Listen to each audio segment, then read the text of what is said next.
Hello there, and welcome to the Sleepy History Channel. Tonight, we step into the reign of Cleopatra, a ruler whose life has often been reduced to romance, when the real story is far more compelling. She inherited a kingdom under pressure. Egypt was ancient, wealthy, and dangerously exposed. Beyond its borders, Rome was growing harder to resist. Cleopatra understood the world she had been born into. She knew that survival required intelligence. She knew that image could become power. She knew that a throne could be defended with language, ceremony, and strategy. Her reign was not simply the story of a famous queen. It was the final struggle of an old civilization trying to remain sovereign. Tonight, we will look beyond the legend. We will follow the choices that made Cleopatra feared, admired, misunderstood, and remembered. If you enjoy these gentle journeys, I invite you to like, subscribe, or share a thought below. It helps others find their way here too, one sleepy soul at a time. But for now, all you need to do is settle in. Let your shoulders soften. Allow your breathing to slow. And as the day begins to loosen its hold, join me as we explore Cleopatra's remarkable reign together. Let's begin. Cleopatra ruled Egypt closer to the moon landing than the pyramids being built. That single comparison can make ancient history suddenly feel strange. The Great Pyramid at Giza was already more than 2,000 years old when Cleopatra was born. To her, it was not a new monument or a recent royal project. It was an artifact from a distant past, as remote from her world as she is from ours. She lived in a palace city filled with Greek learning, Roman politics, international trade, and royal ceremony that had changed many times since the age of pyramid builders. Her Egypt was not the Egypt of the earliest pharaohs. It was a layered kingdom, old beyond imagination, yet still alive with power. When she looked toward the pyramids, she was looking back across a gulf of time. That is what makes her reign so fascinating. She stands at the edge of antiquity, but she is also surprisingly near to the modern world, close enough for history to feel almost within reach. Her reign was the last brilliant chapter of pharaonic Egypt. For thousands of years, Egypt had been ruled by kings who presented themselves as sacred guardians of order. Dynasties rose, collapsed, returned, and were replaced. Yet the institution of the pharaoh endured with astonishing strength. Cleopatra inherited that ancient role at a moment when the old system was under extreme pressure. Rome had become the dominant force around the Mediterranean, and Egypt's independence was becoming harder to protect. Still, she did not rule as a mere regional monarch. She used pharaonic ceremony, temple ritual, and divine imagery to claim a place inside the oldest political tradition on earth. Her rule connected palace decisions in Alexandria with sacred landscapes along the Nile. When her power fell, the line of native and foreign pharaohs ended with it. Egypt did not simply lose a queen. It lost the royal structure that had shaped its identity since deep antiquity. After her, the land became a possession of Rome. Cleopatra was Greek by ancestry, but ruled as an Egyptian queen.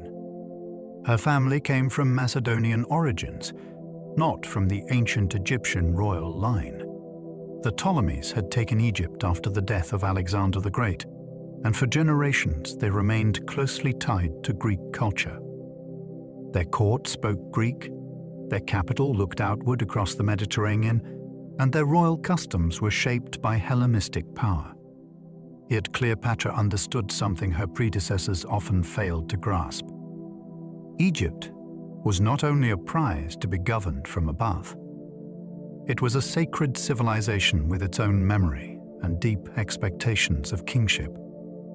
She leaned into Egyptian identity with unusual skill. In official settings, she could appear as a pharaoh before traditional gods, while also moving confidently through the Greek world of diplomacy and scholarship.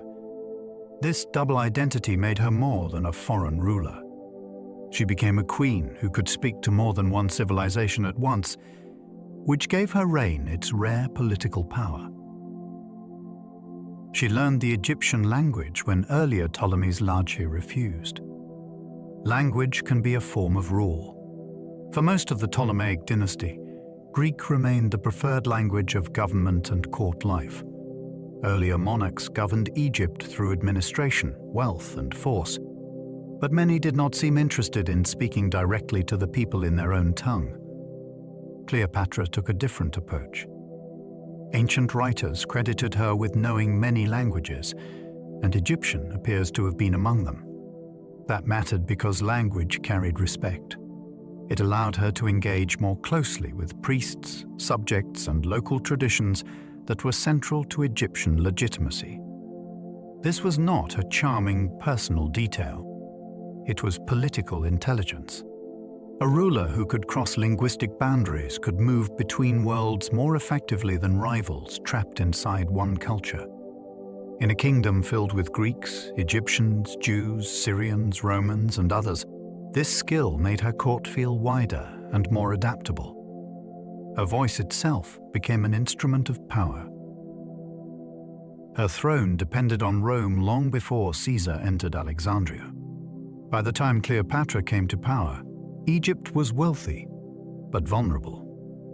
Its grain, ports, and treasury made it deeply attractive to Roman politicians, while its internal struggles made it easier to influence.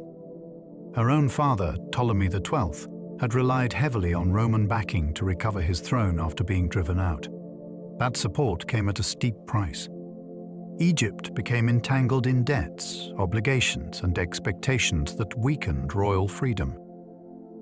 Cleopatra therefore inherited not only a crown, but a dangerous relationship with the most ambitious republic in the world. Rome did not yet rule Egypt directly, but it hovered over every major decision. Senators, generals, bankers, and military commanders all had reasons to care about what happened along the Nile. When Caesar arrived, he stepped into a situation that had been building for years. Cleopatra's brilliance lay partly in recognizing that Rome could not be ignored. It had to be managed, courted, and survived. Cleopatra met Julius Caesar after being driven from her own capital. Her first years as queen were not secure. She shared power with her younger brother, but the arrangement collapsed into rivalry. Advisors around him pushed her aside, and eventually she was forced away from Alexandria. That exile could have ended her reign before it had truly begun. Instead, it became the setting for one of history's most dramatic recoveries. Caesar arrived in Egypt after pursuing Pompey, and Cleopatra understood that access to him might decide everything. She needed a way past hostile forces controlling the capital. Ancient tradition tells of a daring entry into the palace, concealed inside bedding or a bundle. Whether every detail is exact or embellished, the larger truth remains remarkable. She reached the most powerful Roman in the city while her enemies were trying to keep her out. At that moment, she was not simply a displaced queen. She was a strategist, taking the narrow opening history had given her. A royal family feud nearly ended her reign before it began. The Ptolemaic dynasty was famous for conflict inside its own household. Brothers, sisters, parents, and children could become rivals when the throne was at stake. Cleopatra entered this dangerous family system while still young, and her position quickly became unstable. Her brother's court faction treated her as a threat. They controlled military forces and had access to the machinery of government. The struggle was not a private quarrel in palace rooms. It became a political crisis that pulled Egypt toward war. Whoever controlled Alexandria controlled the visible heart of the kingdom, and losing it meant losing legitimacy. Cleopatra's enemies expected her removal to settle the matter. Instead, the dispute opened the door for Roman involvement. This is one of the startling features of her early reign. A battle within one royal family helped decide the future of an entire civilization. Her survival turned on nerve, timing, and the ability to turn outsiders into allies. She became the mother of Caesar's only acknowledged biological son. The child, known as Caesarion, carried extraordinary symbolic weight from the moment he was born. His name linked him to Julius Caesar, and his position linked him to Egypt's throne. For Cleopatra, he was not only a son. He was a living bridge between two worlds of power. In Egypt, he could be presented within royal tradition as the continuation of her dynasty. In Roman politics, his existence was far more dangerous. Caesar had no other publicly recognized biological son, which made the boy's identity impossible to ignore. Yet Rome did not operate like a Hellenistic monarchy, where bloodline could easily settle succession. Caesar later adopted Octavian, and that legal choice reshaped the future. Caesarion's presence still mattered, because it created a rival image of inheritance. Cleopatra could point to a child of her body and Caesar's line. In the tense years after Caesar's death, that fact became both a source of prestige and a mortal danger. Her alliance with Mark Antony reshaped the fate of the Mediterranean. When Cleopatra and Antony joined forces, their partnership was never only personal. It created a political bloc with money, ships, soldiers, prestige, and ambition. Antony needed Eastern wealth to support his military plans, while Cleopatra needed Roman protection and room to strengthen her kingdom. Together, they formed a power center that challenged Octavian's path toward supremacy. Their relationship drew Egypt into the heart of Rome's final republican crisis. Decisions made between them affected client kings, veteran armies, naval strategy, and the balance of power across the eastern provinces. Cleopatra was not a passive figure attached to Antony's career. She supplied resources and royal legitimacy that made his eastern position far more formidable. To Octavian, that made her useful as an enemy.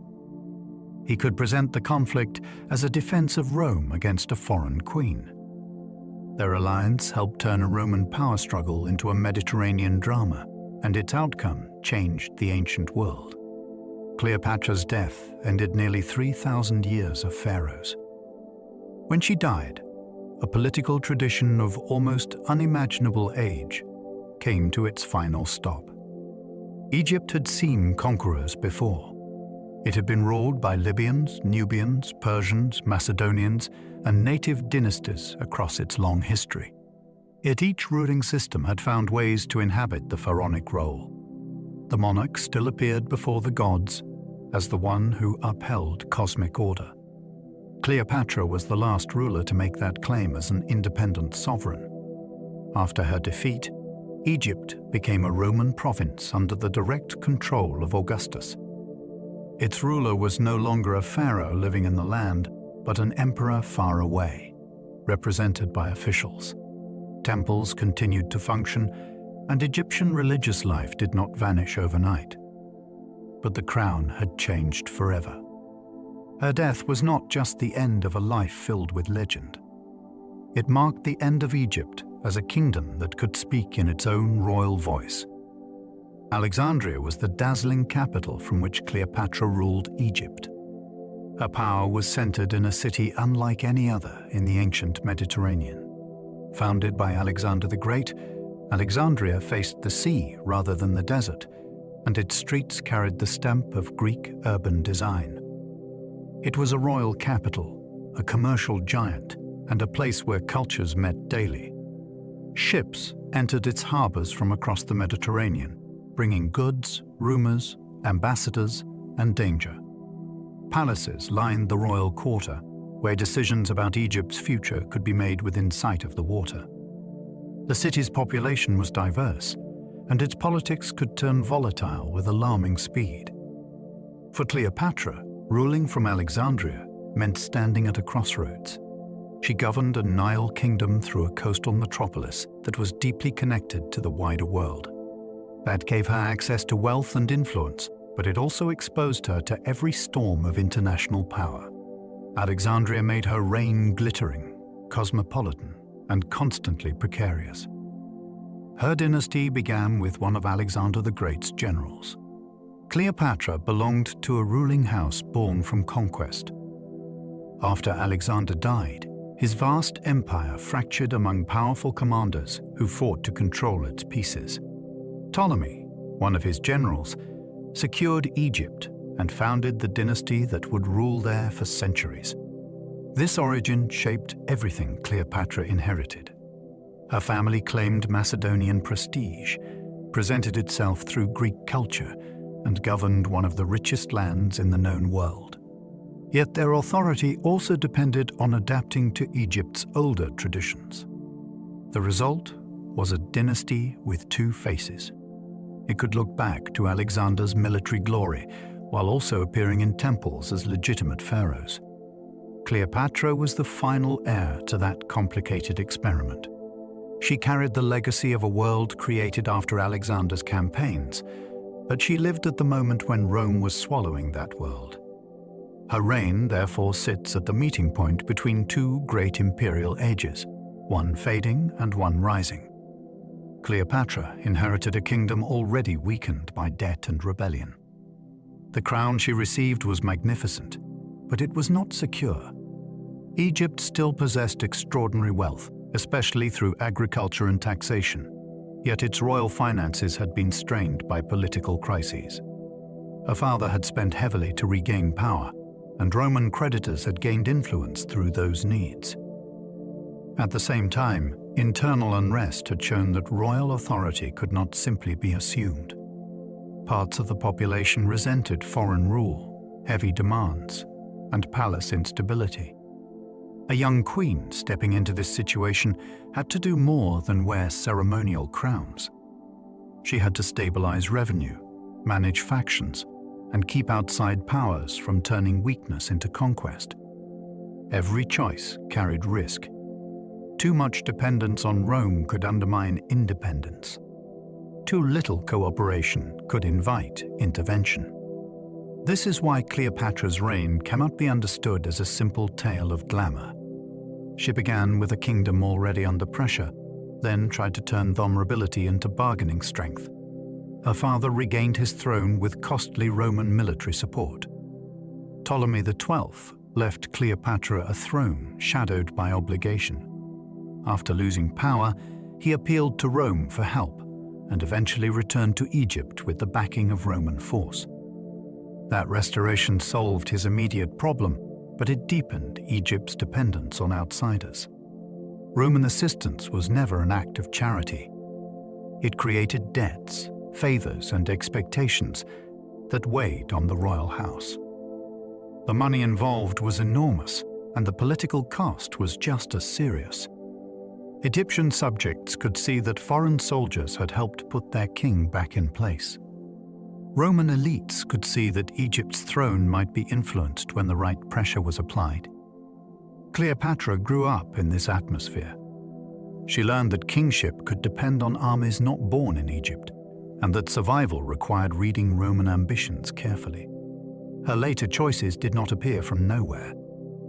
They were shaped by the lesson that her father's restoration had made painfully clear. She first ruled beside her younger brother Ptolemy XIII. The arrangement was meant to preserve dynastic continuity, but it created danger almost immediately. Cleopatra and her brother were expected to share royal authority, following a Ptolemaic pattern in which sibling co-rule could maintain the appearance of unity. In reality, the age gap and surrounding advisors made cooperation fragile. A young king could be used by powerful courtiers who disliked Cleopatra's independence. Documents from the early reign suggest that she initially asserted herself strongly, perhaps too strongly for those who wanted to control policy through her brother. The result was a struggle over whose name, image, and authority would dominate. Co-rule on paper became rivalry in practice. This matters because it shows Cleopatra's political life began under pressure from inside the palace, not from Rome alone. Before she faced the great figures of Roman history, she had to survive the ambitions of her own court. Her first battlefield was the throne room itself. Egyptian royal marriages protected dynastic power rather than romantic bonds. To modern ears, the family structure of the Ptolemies can sound shocking. Brothers and sisters were often paired in royal marriages, not because the arrangements reflected ordinary domestic life, but because they kept authority inside the ruling bloodline. The dynasty borrowed part of this logic from older Egyptian royal ideology, while also using it to protect Macedonian identity and succession. Marriage, in this context, was a political instrument. It could prevent rival families from gaining acclaim, preserve ceremonial unity, and make Kourou appear divinely sanctioned. Cleopatra's partnerships with her brothers should be understood inside that system. They were not love stories. They were tools of monarchy. The practice also reveals how isolated royal power could become.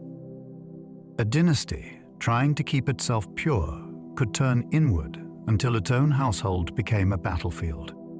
In Cleopatra's life, that ancient logic produced both legitimacy and danger, because the person beside her on the throne could also become her rival.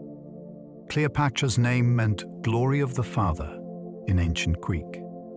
Names in royal families were never casual. They carried memory, propaganda, and dynastic pride. Cleopatra's name had been used by earlier queens in the Hellenistic world, and its meaning pointed toward paternal honor. In a ruling house where legitimacy depended on ancestry, such a name reminded listeners of lineage every time it was spoken. It connected the bearer to a chain of royal women who had moved through courts shaped by Alexander's successors. Yet the final Cleopatra made the name far more famous than any predecessor. She transformed it from a dynastic label into one of history's most recognizable identities. The meaning is especially striking because her life involved constant negotiation with the legacy of fathers, male rulers, and claims of inheritance. She inherited power through family, defended it against family, and later used motherhood to strengthen her own son's position. Her name looked backward to the father, but her career forced the world to reckon with the daughter. Her coin portraits showed authority rather than modern ideas of beauty. Ancient coins were miniature acts of politics. They passed from hand to hand through markets, ports, army camps, and tax payments, carrying the ruler's image into daily life. Cleopatra's coin portraits do not look like modern glamour images. They show a strong profile, a pronounced nose, a firm chin, and a deliberate seriousness. This was not failure by ancient artists. It was a statement. Royal coinage needed to communicate command, legitimacy, and continuity. A soft or decorative image would not serve the same purpose as a face that looked capable of ruling. The style also connected her to Hellenistic royal portrait traditions, where power could be expressed through bold features and recognizable identity. These coins are some of the closest things we have to official images from her reign. They remind us that Cleopatra was not trying to be remembered as a fantasy. She was presenting herself as a sovereign who expected obedience. She used royal titles that linked her with the goddess Isis. Religious identity was one of Cleopatra's most important political tools. Isis was among the most powerful and beloved deities in Egyptian religion, associated with motherhood, protection, kingship, and sacred magic. By presenting herself in connection with Isis, Cleopatra reached into a language of devotion that Egyptian subjects understood deeply. This did not mean she was pretending in a shallow way. Ancient monarchy often worked through divine association. A ruler's image could merge with a god's attributes in ceremony, inscription, and public performance. For Cleopatra, the link was especially useful because Isis had significance beyond Egypt as well. Her worship spread widely through the Mediterranean, which gave the symbolism a reach that crossed cultural boundaries. The queen could appear as a mother, a protector, and a sacred figure whose authority was more than political. In a world where religion and government were intertwined, this connection helped make her rule feel ancient, powerful, and chosen. Priests remained essential partners in Cleopatra's rule across Egypt. A pharaoh could not govern Egypt through palaces alone. Temples were major centers of land, wealth, learning, ritual, and local influence. Their priesthoods preserved traditions that reached back far earlier than the Ptolemaic dynasty, and their support helped make royal authority meaningful beyond Alexandria. Cleopatra understood the importance of this relationship. By honoring temples and appearing within traditional religious frameworks, she strengthened her connection to Egyptian society outside the Greek-speaking court. Priests could record royal acts in inscriptions, maintain rituals for the gods, and help present the monarch as the guardian of cosmic order. Their cooperation mattered because Egypt was not politically simple. It contained old sacred cities and regional loyalties that a ruler ignored at great risk. Cleopatra's reign therefore depended on negotiation with religious institutions, as well as diplomacy with Rome. Behind the famous stories of generals and battles stood another, quieter foundation of power, the temple world that helped keep Egypt governable. Temple inscriptions presented Cleopatra as a traditional pharaoh before the gods. Carved stone could do what royal speeches could not. It could make a ruler seem permanent. In Egyptian temples, Cleopatra was shown within a visual language that had been understood for millennia. She could appear making offerings, receiving divine approval, and standing in the sacred role expected of a pharaoh. These scenes were not casual decoration. They were political theology made visible. To the worshipper entering a temple, the message was clear. The queen belonged inside the ancient order. Her dynasty might have begun with Macedonian conquerors, and her court might have spoken Greek, but the walls placed her in a far older story. In those images, she was not an outsider borrowing a throne. She was the royal figure through whom balance was maintained between Egypt and its gods. Stone gave her legitimacy a deeper voice. It said that her rule was not only a matter of armies or diplomacy, but part of the sacred structure of the world. She supported major building work at Dendera during her reign. The temple complex at Dendera gives us one of the most striking physical traces of Cleopatra's kingship. There, royal images and inscriptions connect her reign to the worship of Hathor, one of Egypt's most beloved goddesses.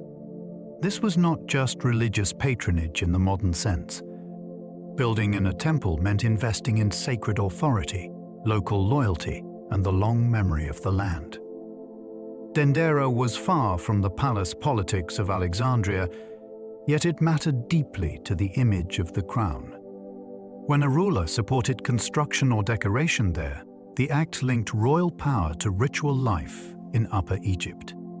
It also showed that Cleopatra's authority reached beyond the coastal capital into the older heartlands of Egyptian tradition.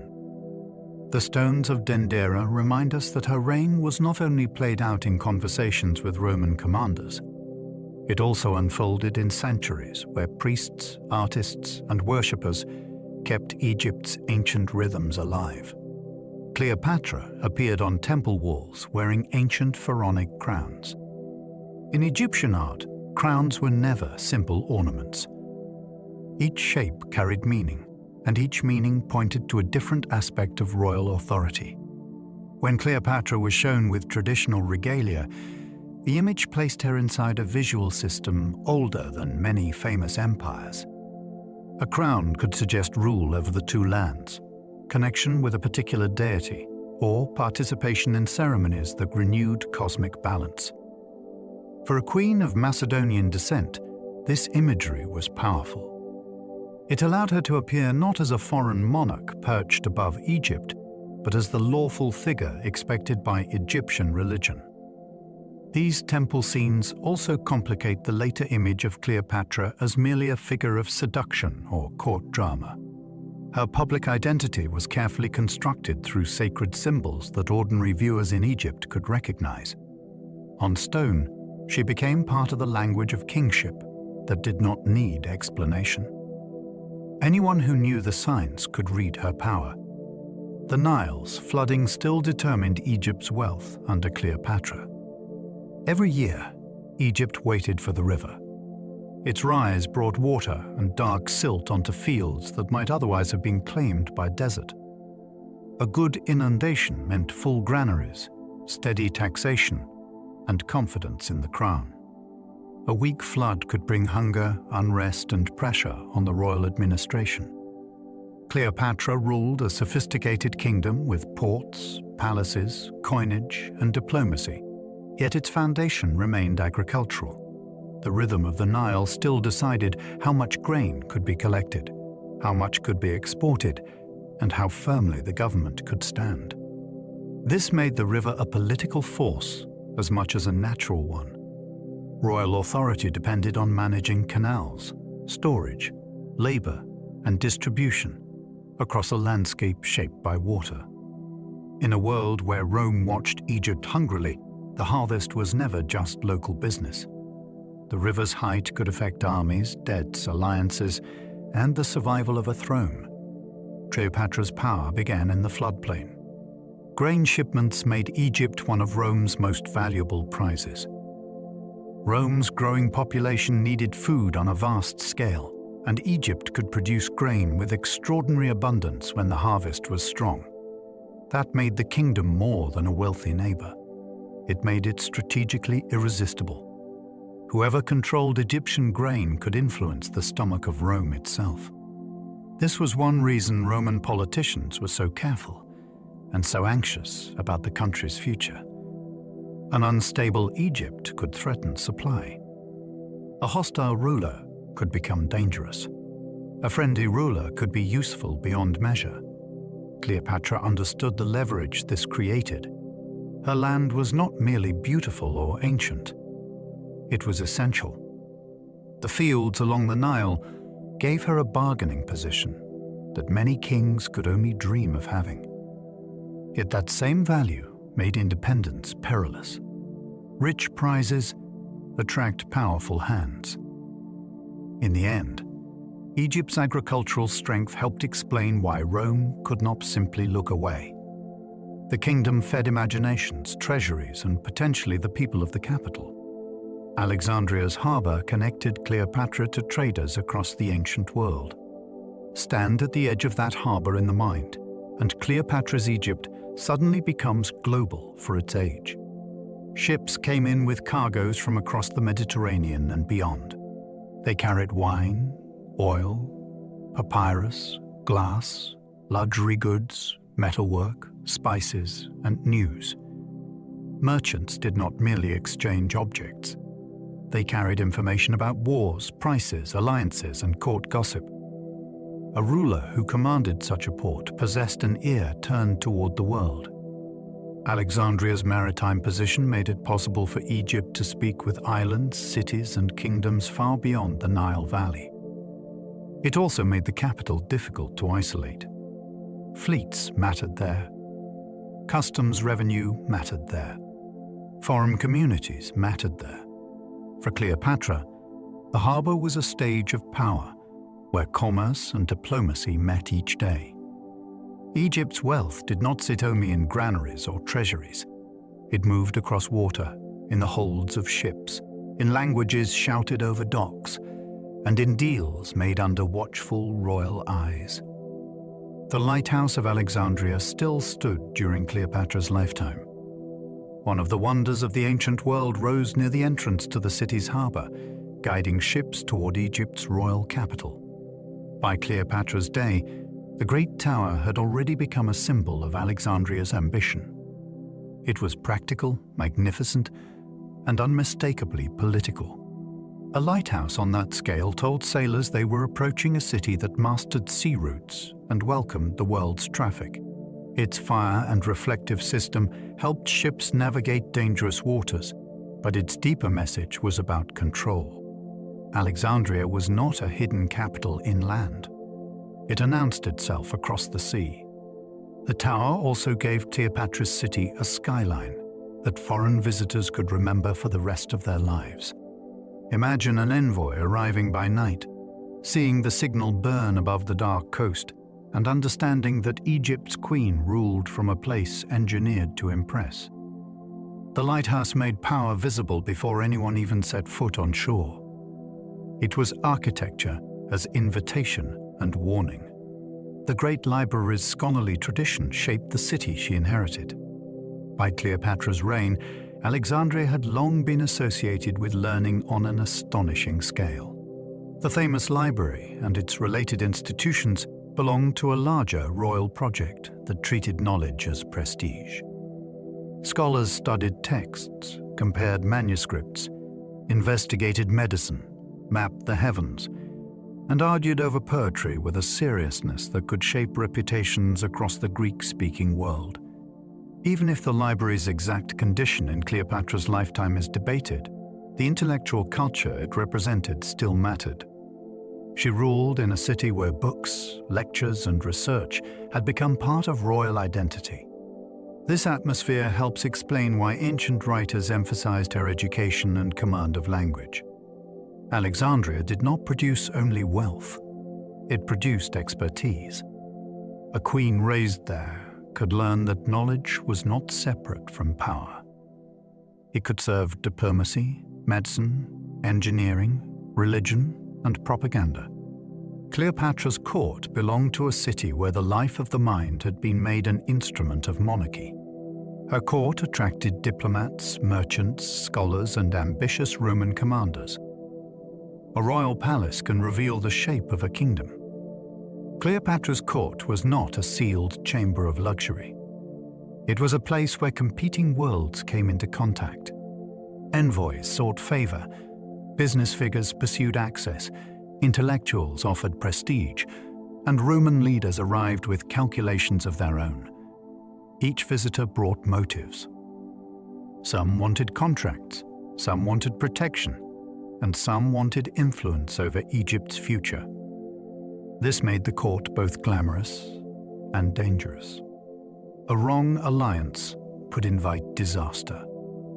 A successful audience could change the balance of power. Cleopatra had to read people quickly, because the palace was filled with opportunity wrapped in risk. Her intelligence mattered in this environment not as an abstract quality, but as a daily survival tool. Every conversation could have consequences beyond the room. The court became a living map of the late Hellenistic world, crowded with ambition, wealth, learning, and the heavy shadow of Rome pressing closer. Cleopatra's education likely included philosophy, rhetoric, medicine, and mathematics. A Ptolemaic princess was not raised only to appear regal. She was prepared to operate within one of the most sophisticated court cultures of the age. Her education likely trained memory, argument, observation, and self-presentation. Philosophy could sharpen judgment and give a ruler language for virtue, fate, and kingship. Rhetoric taught persuasion, which was essential in negotiation. Medicine and mathematics were valued fields in Alexandria's learned environment, and familiarity with them would have reinforced the image of a disciplined mind. This helps explain why Cleopatra impressed people who met her. She was not relying on charm alone. She had been trained to speak, listen, calculate, and adapt. Ancient monarchy could be brutal, but it also rewarded intellectual performance. A queen who could debate, flatter, question, and command in the right measure had a real advantage. Cleopatra's education gave her more than refinement. It gave her tools for surviving a political world where mistakes could be fatal. Ancient writers praised her intelligence more than her physical appearance. The famous modern image of Cleopatra often begins with beauty, but the ancient record is more interesting. Writers who were not always sympathetic still noticed the force of her mind. They described the appeal of her conversation, the variety of her speech, and the impression she made when dealing with powerful men. This matters because it pushes against the lazy myth that her influence came from appearance alone. In the ancient world, a ruler had to perform power through presence, timing, language, and command of circumstance. Cleopatra's impact seems to have come from the whole encounter. She knew how to make herself memorable. She could adjust to different audiences and make political conversation feel personal.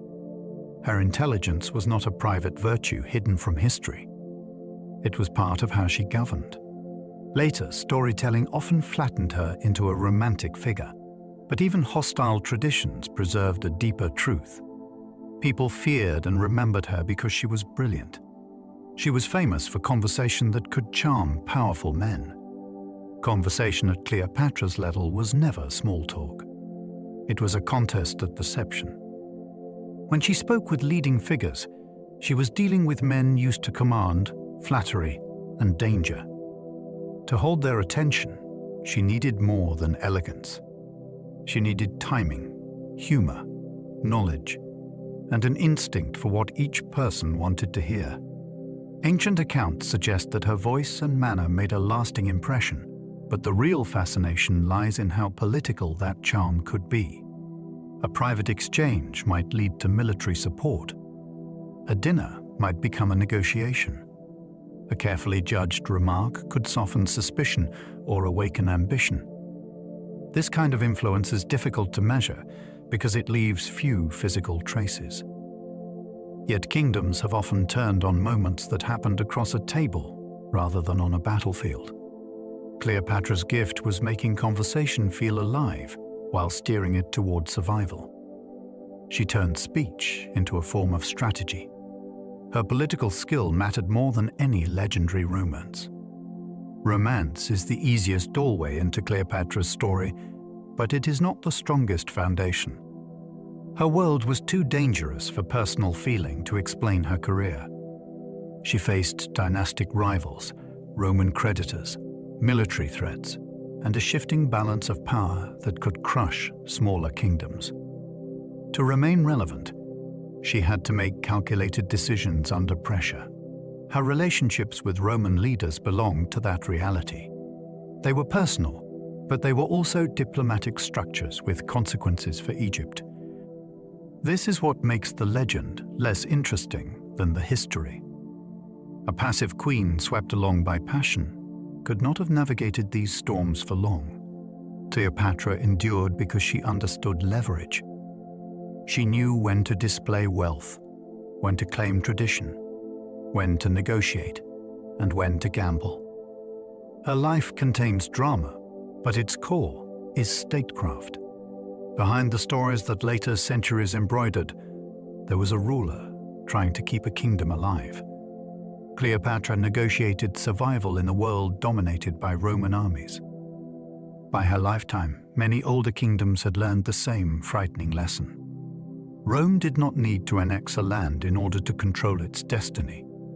A Senate decision, a general's campaign, or a loan backed by political pressure could reshape a throne. Cleopatra ruled inside that system, and every strategy had to account for Roman force. Egypt possessed resources, but Rome possessed the most feared military machine in the Mediterranean.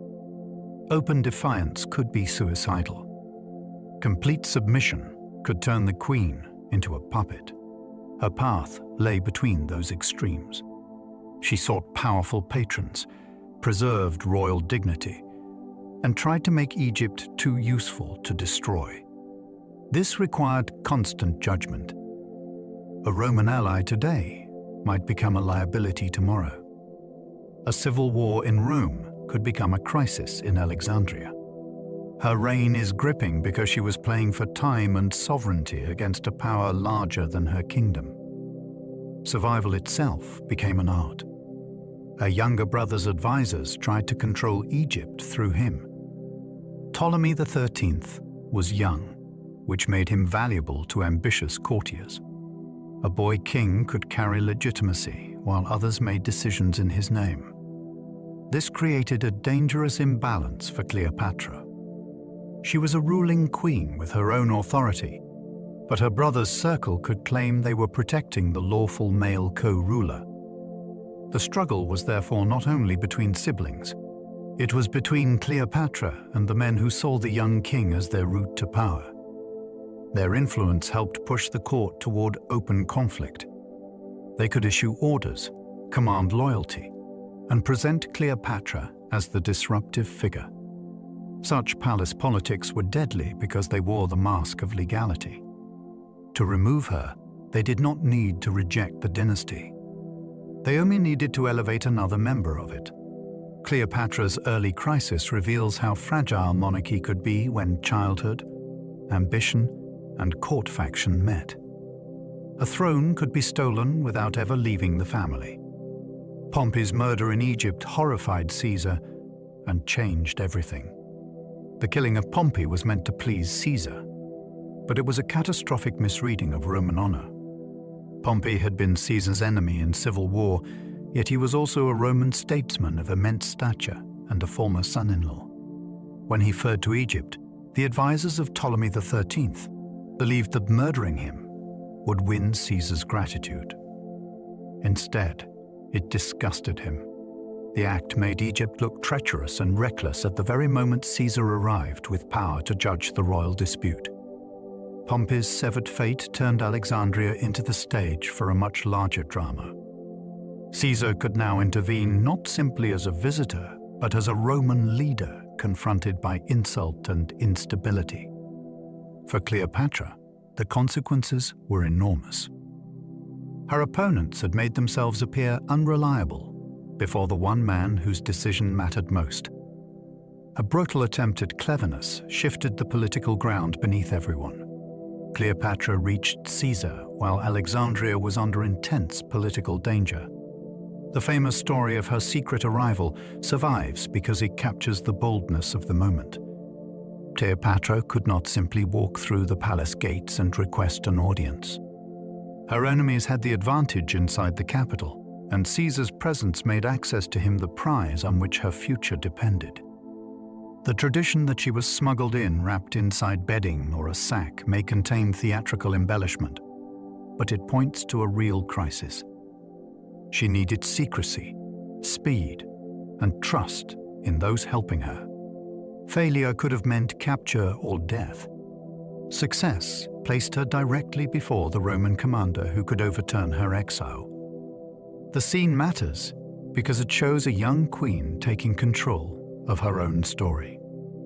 She did not wait for events to soften. She entered the danger.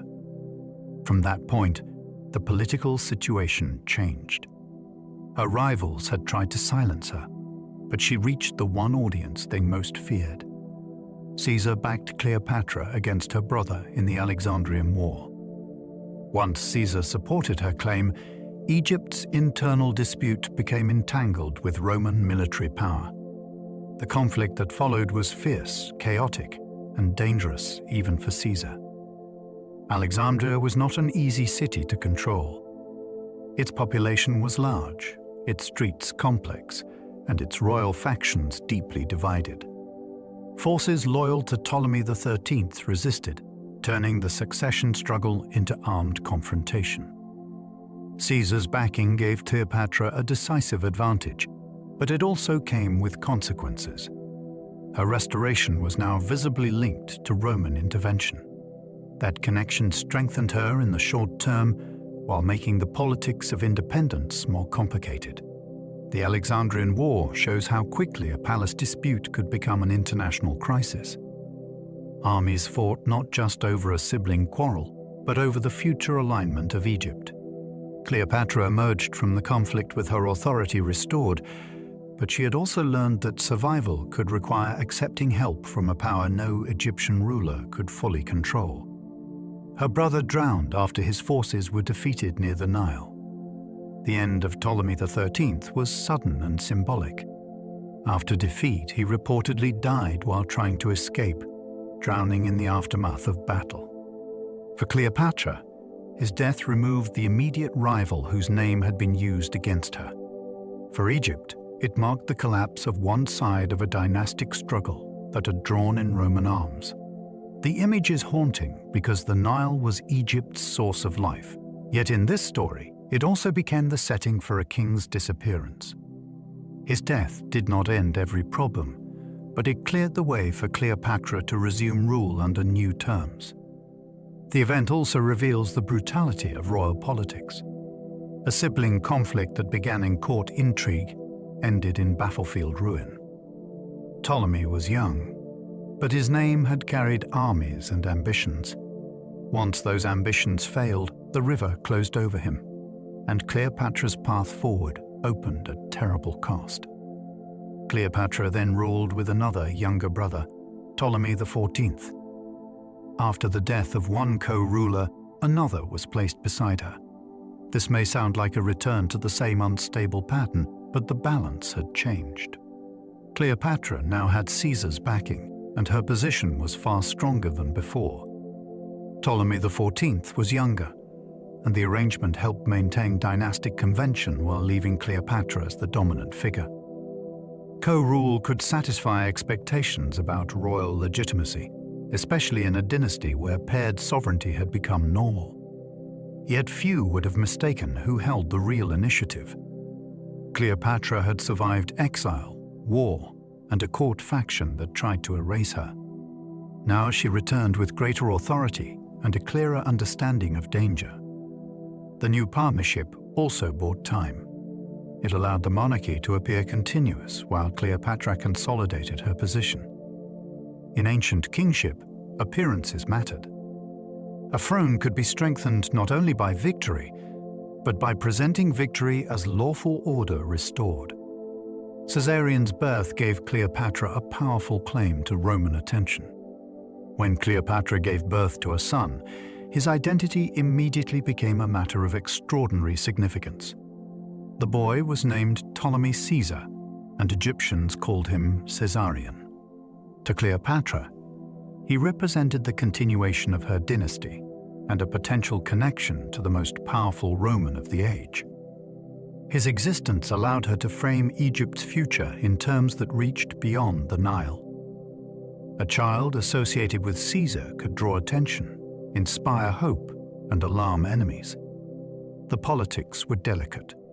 Romans did not automatically accept royal blood claims in the way Hellenistic monarchies might, and Caesar's public position had to be handled with care. Still, the child gave Cleopatra a new kind of leverage. She was no longer only a queen who had gained Caesar's support. She was the mother of a boy whose name carried Roman thunder. In a world where inheritance and image mattered deeply, that made Caesarion both precious and dangerous. Cleopatra visited Rome while Caesar was at the height of power. Her stay near the Roman capital must have been one of the most politically charged episodes of her life. She arrived not as a captive or supplicant, but as Egypt's queen, connected personally to Caesar and watched by a city full of suspicion. Rome was not comfortable with monarchy. Its political culture had been built around hatred of kings, even while powerful men were beginning to gather king-like authority. Cleopatra's presence therefore carried explosive symbolism. She represented wealth, foreign royalty, divine style, and the Eastern world that many Romans both desired and feared. Her household near the city would have attracted curiosity and resentment. For Caesar, her presence displayed the reach of his power. For his enemies, it offered material for anxiety. Imagine Cleopatra observing Roman politics from close range, reading the ambitions and jealousies that would soon erupt. Her visit placed her inside the storm, just before Caesar's dominance reached its fatal peak. A statue of Cleopatra stood in Caesar's Temple of Venus. This detail is astonishing because of what it suggests. Caesar placed an image of the Egyptian queen in a sacred space linked to Venus, a divine ancestor claimed by his family line. In Roman terms, this was no ordinary honor. It connected Cleopatra with a religious and political setting at the heart of Caesar's public image. To supporters, it may have signaled prestige and alliance. To critics, it could have looked like dangerous elevation of a foreign monarch. The statue's presence reveals how visible Cleopatra had become in Rome's imagination. She was not hidden away as a private companion. Her image stood where Romans could see it and think about what Caesar's new world might become. This helps explain why she provoked such intense reactions. She seemed to embody the crossing of boundaries that frightened traditional Romans. Royal Egypt, divine symbolism, and Caesar's ambition all met in a single public image. Caesar's assassination left Cleopatra exposed in a dangerous political storm. When Caesar was killed, Cleopatra lost the protector whose power had transformed her position. The murder did not simply remove a man from Roman politics. It shattered the structure around which her diplomacy had been built. Suddenly, the city was filled with uncertainty. Caesar's supporters, assassins, soldiers, and rivals all had to calculate their next moves. Cleopatra was in or near Rome at this perilous moment, and her presence became deeply unsafe. Without Caesar, her status could change overnight from honored ally to vulnerable foreign queen. Her son's connection to him made matters even more delicate. Any claim associated with Caesar's blood could attract interest or hostility, depending on who gained control. She needed to return to Egypt and protect her dynasty from a crisis she had not created but could not escape. The assassination marked a turning point. From then on, Cleopatra had to navigate a Roman world no longer organized around Caesar's living authority. She returned to Egypt and secured Caesarion's place as co-ruler. Back in her kingdom, Cleopatra moved to strengthen the future of her line. Caesarion was still a small child, but making him co-ruler gave his status formal weight. In Egyptian terms, the arrangement presented continuity and framed him as heir within the royal house. It also allowed Cleopatra to rule as mother of the young king, a position rich with religious and political meaning. The timing mattered. Rome was unstable after Caesar's death, and Egypt needed clarity at the top. By elevating Caesarion, she tied dynastic legitimacy to the child most closely associated with her hopes. This was a bold act because it made his identity more visible. It declared that the boy mattered. It also reinforced Cleopatra's authority, since a child king required her guidance. In the palace language of power, motherhood became governance. She was not only preserving a family claim, she was building a political future around her son's name. Cleopatra's sister Arsinoe became a dangerous rival after surviving defeat. Arsinoe's story shows how crowded and perilous Cleopatra's family world remained. During the Alexandrian conflict, she had been used as an alternative royal figure, which made her valuable to those who opposed Cleopatra. Even after defeat, she survived and was taken to Rome, where she appeared in Caesar's triumph. That public humiliation might have ended her significance, but it did not erase the threat she represented. As long as a surviving sister existed, enemies could imagine rallying around another Ptolemaic claimant. Dynastic politics often turned blood relatives into living weapons. A person did not need an army today to become dangerous tomorrow. They only needed a name that others could exploit. Arsinoe's later presence in Sanctuary added another layer of tension, because sacred protection could keep a rival alive beyond the reach of ordinary politics. For Cleopatra, survival meant watching not only foreign powers, but the remaining branches of her own family tree. Mark Antony summoned Cleopatra to Tarsus and found a queen prepared. The meeting at Tarsus was supposed to place Cleopatra under scrutiny. Antony wanted answers about her conduct during the latest Roman struggles, and he had reason to expect obedience from Eastern rulers. Cleopatra understood the danger, but she also understood theater. She did not arrive like a nervous defendant.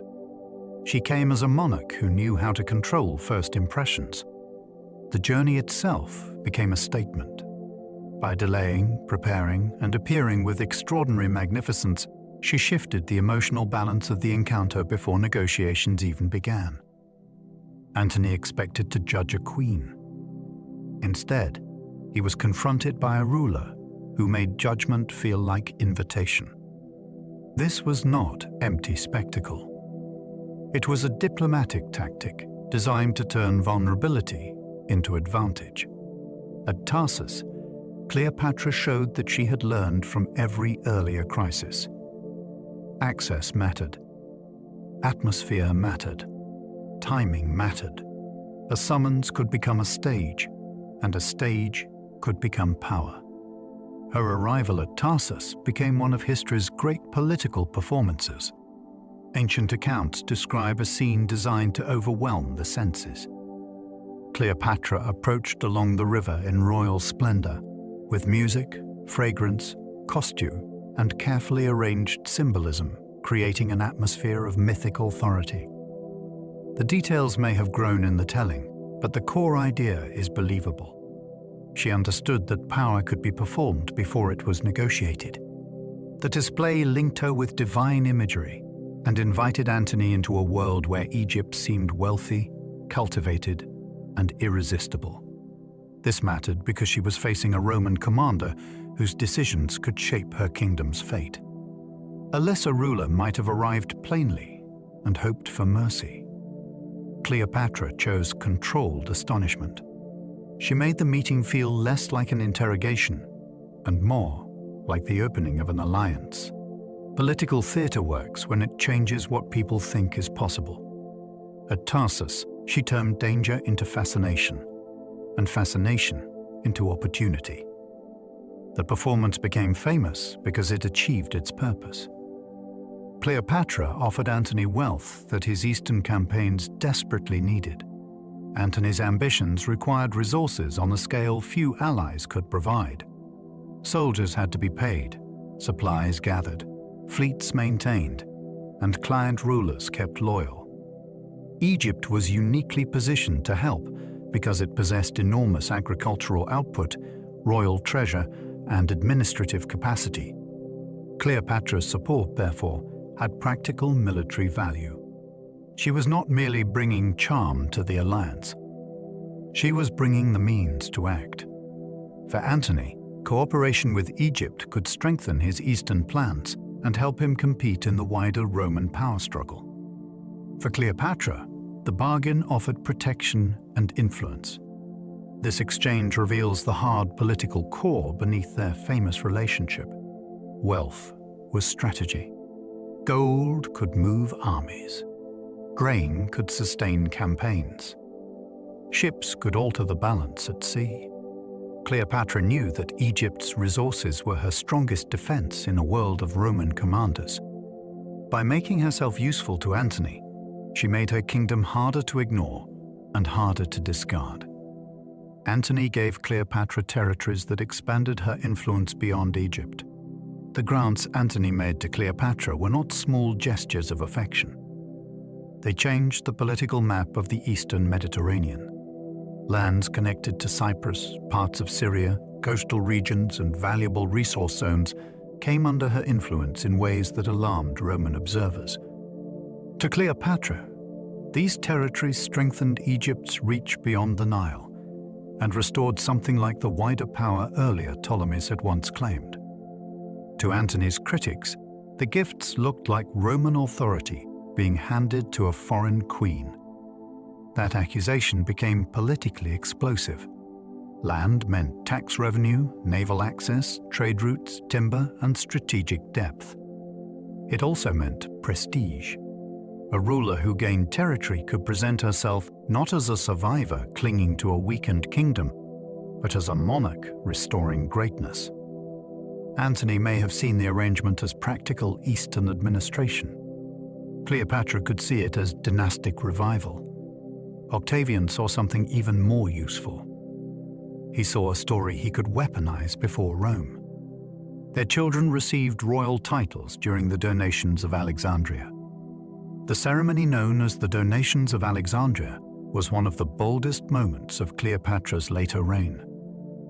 Antony publicly assigned grand titles and territories to the children he shared with her, presenting them as future rulers within an Eastern royal order. The scene must have been astonishing. Cleopatra appeared in elevated status. Caesarion was recognized in a way that emphasized his connection to Julius Caesar, and the younger children were placed within a vision that stretched far beyond Egypt itself. For supporters, the ceremony suggested stability, succession, and restored Eastern monarchy. For enemies in Rome, it was perfect fuel for outrage. It allowed Octavian to claim that Antony had abandoned Roman restraint and surrendered judgment to a foreign court. The children were still young, but their titles carried enormous symbolic weight. They turned family into policy. They made Cleopatra's dynasty look expansive and ambitious. They also made Octavian's propaganda easier, because fear needs images, and Alexandria had supplied them. Cleopatra Selene later carried her mother's dynasty into North Africa.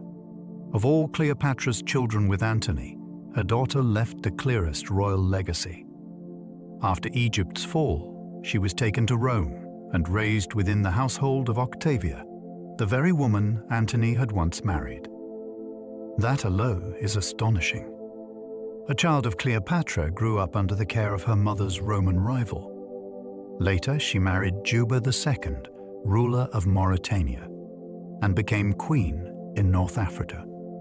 There, she helped shape a court that blended Roman, Greek, Egyptian, and African influences.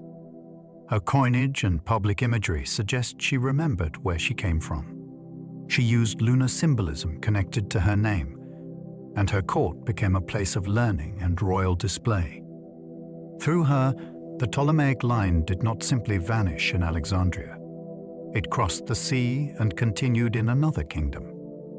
Cleopatra's daughter became a living afterlife of the fallen dynasty, carrying fragments of Egypt's last royal house into a new political world. Alexander Helios was named for the sun in a grand royal vision. The name given to Cleopatra and Antony's son was deliberately radiant. Helios meant sun, and it paired him with his twin sister Cleopatra Selene, whose name evoked the moon. These were not ordinary childhood names. They placed the children inside a cosmic language of monarchy, where royal identity could be made to feel vast, destined, and symbolic. During the donations of Alexandria, Alexander Helios was associated with eastern territories that carried echoes of old imperial dreams. The image was magnificent, but also dangerous. A child named for the sun could become a sign of ambition too large for Rome to tolerate. After Octavian's victory, his fate becomes uncertain in the historical record. That silence is haunting. A boy once presented as a future Eastern king disappears into the shadows after being taken to Rome. His name survives brighter than his biography. It reminds us how quickly royal visions can blaze in public, then vanish when power changes hands. Ptolemy Philadelphus represented Cleopatra's hopes for a restored Eastern Empire.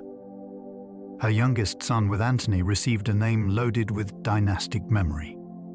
Ptolemy Philadelphus recalled earlier rulers from the Ptolemaic line, especially a king associated with wealth, prestige, and the height of Hellenistic monarchy. By naming the child this way, Cleopatra reached backward into her family's grandest past. The name suggested continuity with an age when Egypt had projected power across the eastern Mediterranean. During the public plans announced in Alexandria, he was connected to regions that would have made him part of a vast royal arrangement. He was only a child, yet his identity carried the weight of restoration. This is what makes his story so poignant. Children at Cleopatra's court were not just private heirs. They were symbols in a battle over the future. After defeat, he was taken into Roman custody, and then history grows quiet. The name remains like a sealed doorway, hinting at an empire his mother imagined but never secured. Antony and Cleopatra used ceremony to project power across multiple kingdoms. Public ritual could make a political claim feel inevitable. In Alexandria, ceremony allowed Antony and Cleopatra to speak to many audiences at once. Egyptians could see a queen elevated through sacred style.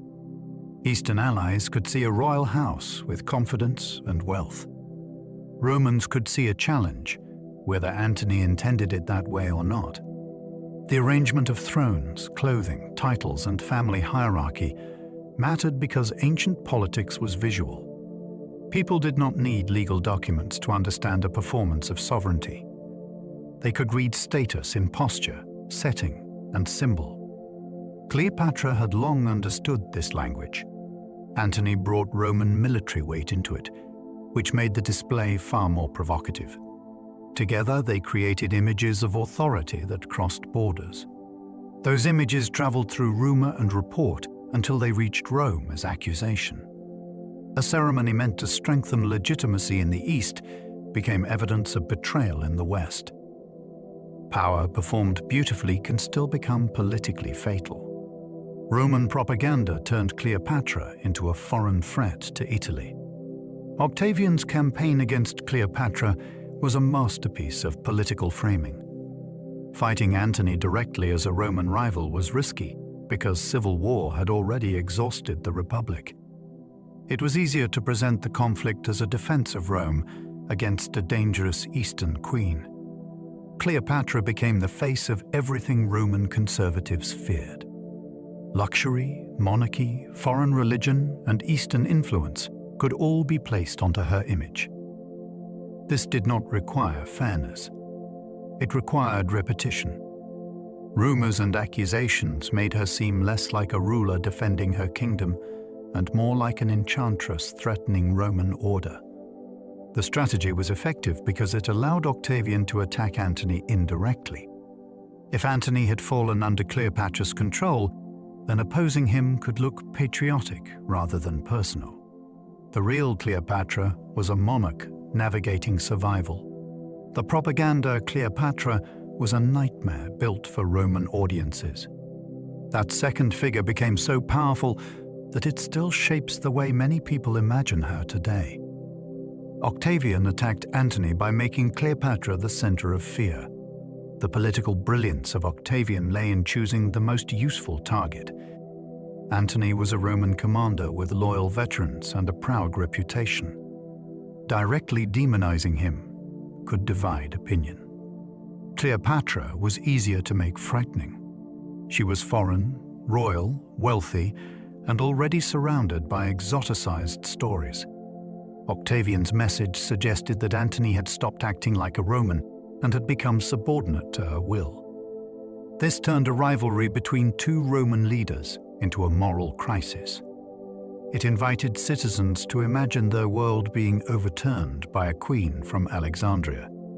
Fear did the work that argument alone could not.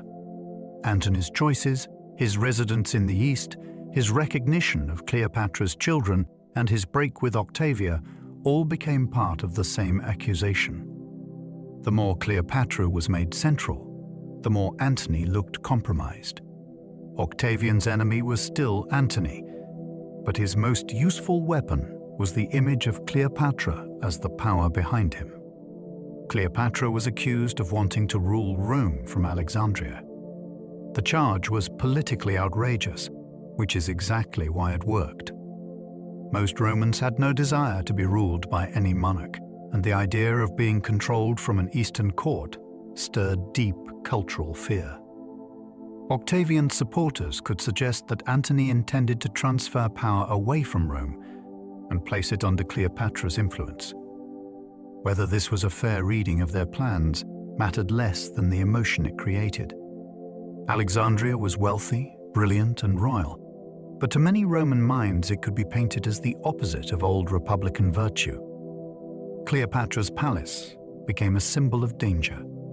The accusation also played on anxieties about gender and authority. A woman ruling men was already unsettling to Roman traditionalists. A foreign queen directing Rome itself sounded intolerable. This image helped make Octavian's war seem defensive. He was not merely fighting for supremacy. He was saving Rome from humiliation, at least in the story he wanted Romans to believe. Antony's Roman marriage to Octavia complicated his bond with Cleopatra. Octavia was not only a wife. She was Octavian's sister, and her marriage to Antony had been designed to hold a fragile political peace together. That made Antony's continuing relationship with Cleopatra more than a private scandal. It became a public wound in Rome's ruling circle. Octavia's dignity sharpened the contrast Octavian wanted to create. On one side stood the Roman matron associated with loyalty, restraint, and family duty. On the other stood Cleopatra, portrayed by enemies as foreign excess and dangerous influence. The reality was far more complex, but propaganda thrives on contrast. Antony's position became increasingly difficult because his domestic choices could be read as political declarations. By favoring Cleopatra's court, he seemed to insult not only Octavia, but Rome itself. Octavian could use his sister's situation to stir sympathy and anger. In that sense, marriage became statecraft. The emotional drama of one household helped prepare the ground for war. Octavia became a living symbol of Roman loyalty against Cleopatra. Her power in the story came from restraint. Octavia did not need to command armies or deliver speeches to become politically useful. Her reputation did the work. She was admired for dignity, family loyalty, and patience during a time of public humiliation. Octavian could present her as the injured Roman wife, wronged by Antony's attachment to Cleopatra.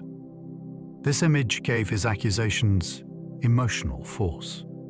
It also allowed him to frame the conflict as a clash between Roman virtue and foreign seduction. The contrast was unfair to Cleopatra, but it was effective. Octavia's quiet presence made Cleopatra seem louder in hostile Roman imagination. Every sign of Antony's loyalty to Alexandria could be treated as another insult to his Roman household. This was the cruelty of propaganda. Real women became symbols larger than themselves. Octavia was turned into Rome's wounded honor. Cleopatra was turned into the force that threatened it. Between them, Octavian built a story powerful enough to move public opinion. The conflict with Octavian became a war over image and legitimacy. Before armies settled the matter, stories fought for control. Antony had military experience, Eastern alliances, and Cleopatra's resources. Octavian had a sharper position inside Rome and a growing talent for presenting himself as defender of order. Each side needed to appear lawful. Each side needed the other to look dangerous. Legitimacy mattered because Romans were weary of civil war. A leader who seemed to be fighting for private ambition risked condemnation. Octavian solved this problem by making the war officially centered on Cleopatra.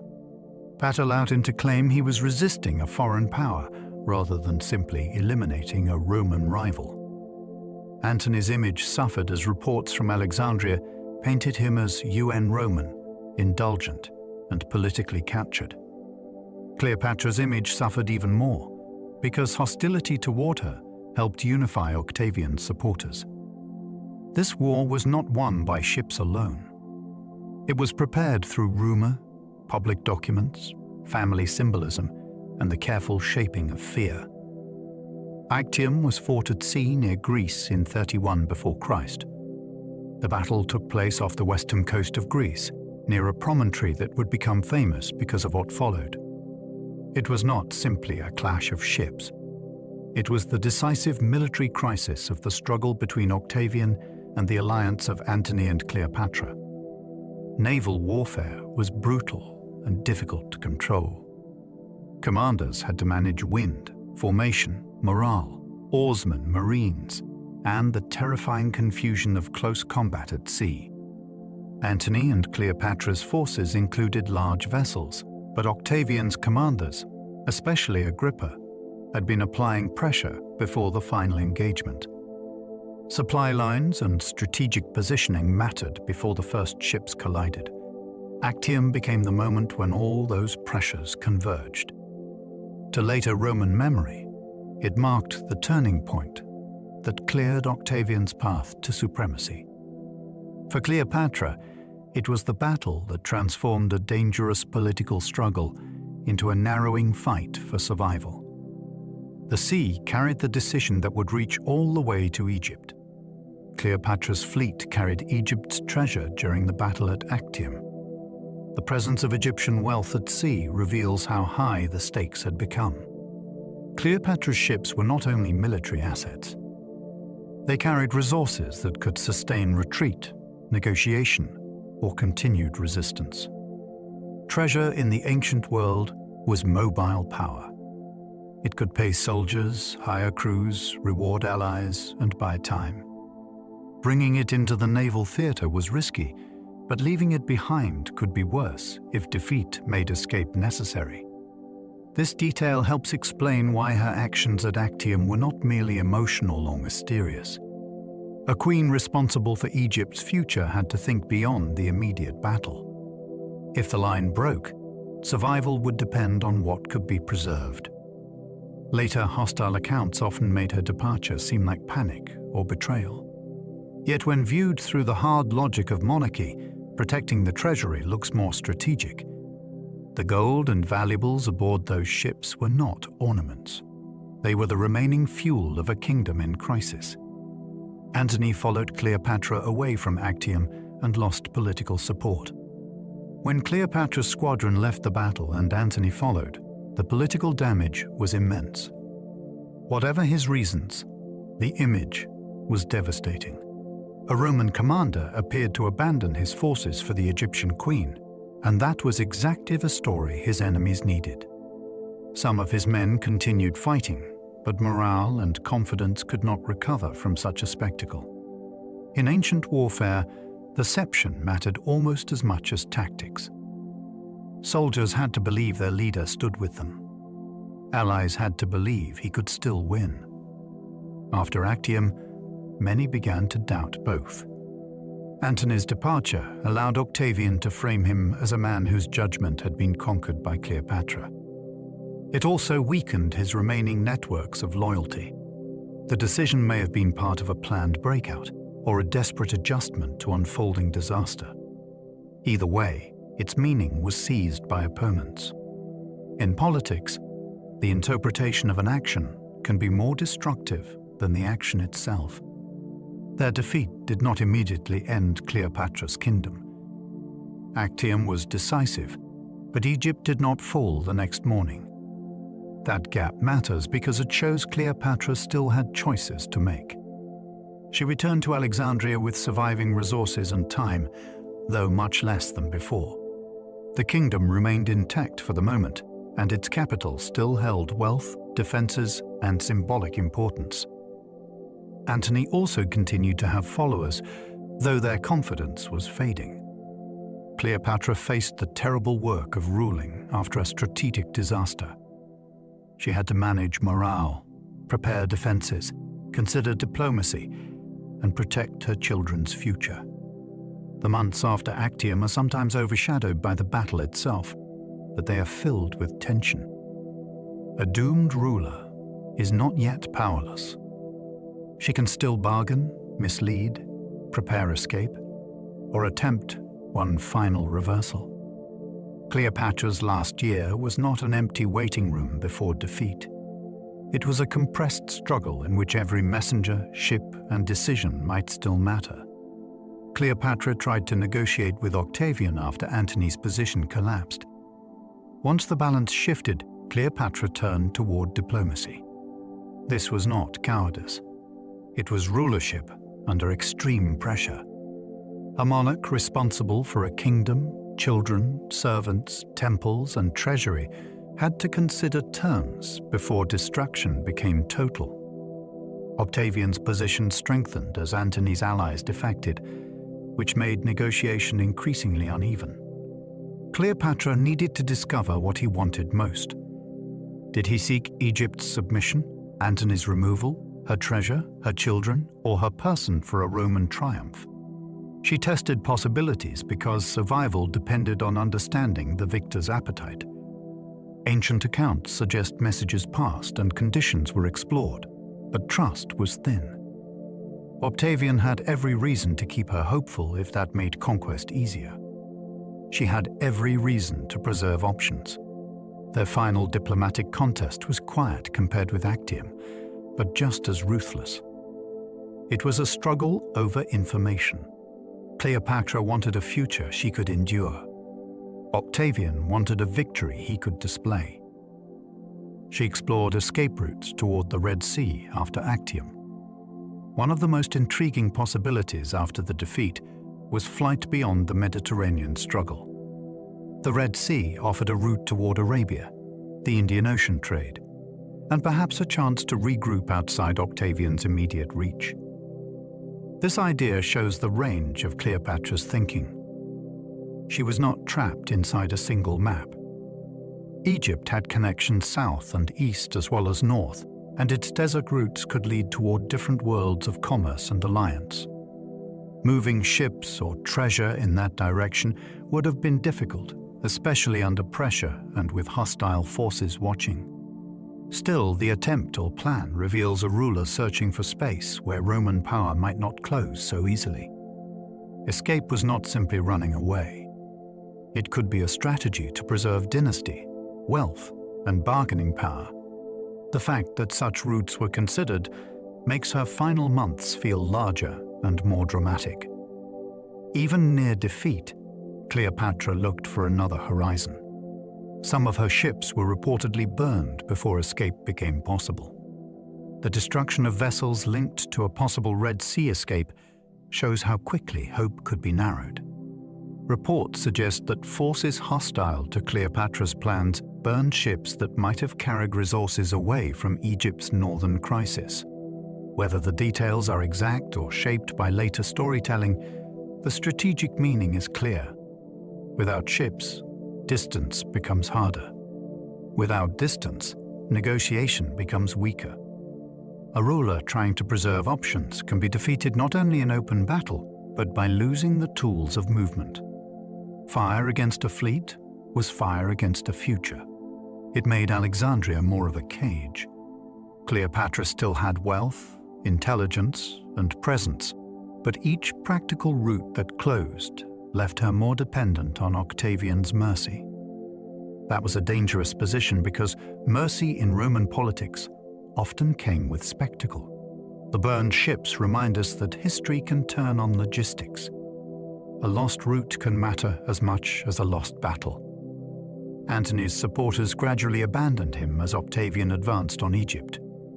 Defection is one of the cruelest sounds in a collapsing cause. It often happens quietly at first. A local ally hesitates. A commander delays. A friend sends fewer troops than promised. After Actium, Antony's aura of inevitability was broken, and Octavian's victory began to look like the safer bet. In the ancient world, loyalty could be real, but survival was also a powerful force. Men who had praised Antony when he seemed strong now had to imagine their fate if Octavian won. Some slipped away. Others changed sides openly. This erosion mattered because armies are built from confidence as well as weapons. Once followers believe a leader is doomed, the collapse accelerates. Antony still had courage, reputation, and personal charisma, but these could not fully replace a shrinking political base. Cleopatra watched this unraveling from the center of the storm. Every abandonment made negotiation harder and defense weaker. Power can disappear before the final enemy arrives. Alexandria fell to Octavian in 30 before Christ. The capture of the city was more than a military victory. It was the moment when the last independent power of Cleopatra's Egypt broke under Roman control. Alexandria had been founded as a monument to conquest and had grown into one of the great capitals of the ancient world. Its fall therefore carried enormous symbolic force. Octavian did not merely take a city. He took the royal seat, the treasury, the harbor, and the political heart of the Ptolemaic state. For the inhabitants, the experience must have been filled with uncertainty. Would there be punishment, plunder, mercy, or reorganization? For Cleopatra, the fall meant her room for action had almost vanished. The palace world that had once received ambassadors now lay under the victor's shadow. With Alexandria in Octavian's hands, Egypt's fate was effectively decided. The city that had made Cleopatra powerful became the stage on which her independence ended. Antony died after hearing a false report about Cleopatra. His final hours are tangled in tragedy and confusion. Antony was told that Cleopatra had died, and the news pushed him towards suicide. The report was false, which makes the moment especially devastating. He acted on the belief that reality had already moved beyond him. In the ancient accounts, he survived the wound long enough to be brought to Cleopatra, creating one of the most dramatic scenes in the whole story. The political collapse had become intensely personal. A commander who had once shaped the Roman world was now reduced to pain, misinformation, and a final reunion. His death also left Cleopatra alone before Octavian. Whatever practical difficulties their alliance had created, Antony's presence still gave her some shared position in defeat. Once he was gone, she had to face the victor without him. The false report shows how fragile the last hours of great figures can be. Empires may turn on battles, but lives can turn on a message. Cleopatra met Octavian after Antony's death and still tried diplomacy. Even after everything had collapsed, she did not simply surrender her mind to despair. She met the young victor and attempted one final reading of power. Octavian was controlled, ambitious, and careful. Cleopatra had dealt with Roman giants before, but this encounter was different. Caesar had needed her. Antony had wanted partnership. Octavian needed her alive only if she served his victory. That made the conversation extraordinarily dangerous. She had to judge whether persuasion could still save anything, perhaps her children, her dignity, or some part of her status. Ancient writers describe an exchange filled with calculation on both sides. Cleopatra tried to present herself in ways that might awaken pity or respect. Octavian listened while holding the stronger position. The meeting reveals her persistence. Even at the edge of captivity, she was still negotiating. Her reign had begun with a risky audience before Caesar, and it neared its end with another Roman audience under far darker terms. Octavian wanted Cleopatra alive for his triumph in Rome. A Roman triumph was not merely a parade. It was a public transformation of conquest into political glory. Captive rulers could be displayed before crowds as proof that the victor had subdued foreign power. For Octavian, Cleopatra alive would have been an extraordinary prize. She was famous, feared, and central to the story he had told about the war. Displaying her in Rome would make his victory visible in the most dramatic way possible. This possibility helps explain her final choices. For a queen who had spent her reign crafting royal image, forced exhibition would have been a second death. She would no longer control how she appeared. Her body, clothing, and grief would become props in another man's ascent. Octavian's desire to show her also reveals how powerful her image remained. Even defeated, she was valuable as a symbol. He wanted the world to see that the Queen of Egypt had been mastered. Cleopatra understood the humiliation that awaited. She chose death rather than being displayed as Rome's captive queen. Her final decision was about control. After losing army, city, partner, and bargaining position, she still had one choice Octavian could not easily take from her. Death allowed her to escape the Roman triumph and preserve a version of royal dignity. This was not simply despair, although grief must have been immense. It was also a political act shaped by the values of her world. Captive kings and queens could be paraded, mocked, and reduced to living trophies. Cleopatra refused that ending.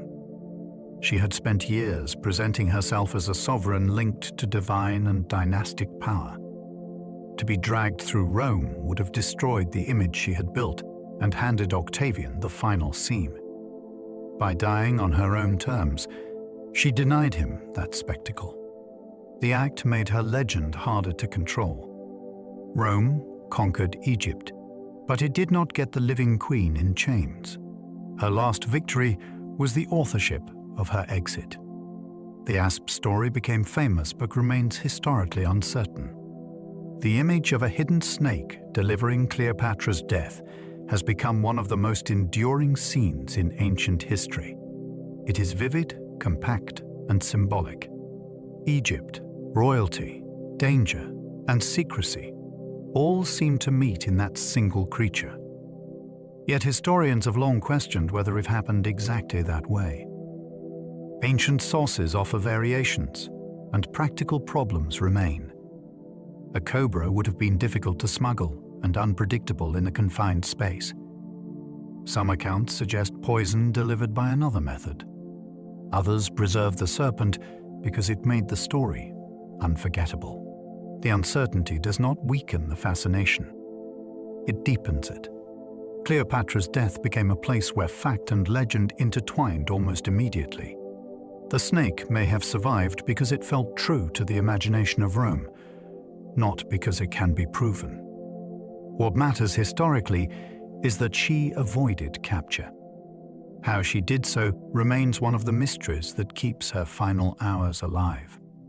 Ancient sources disagree about how Cleopatra actually died. The closer we look at her final moments, the less simple they become.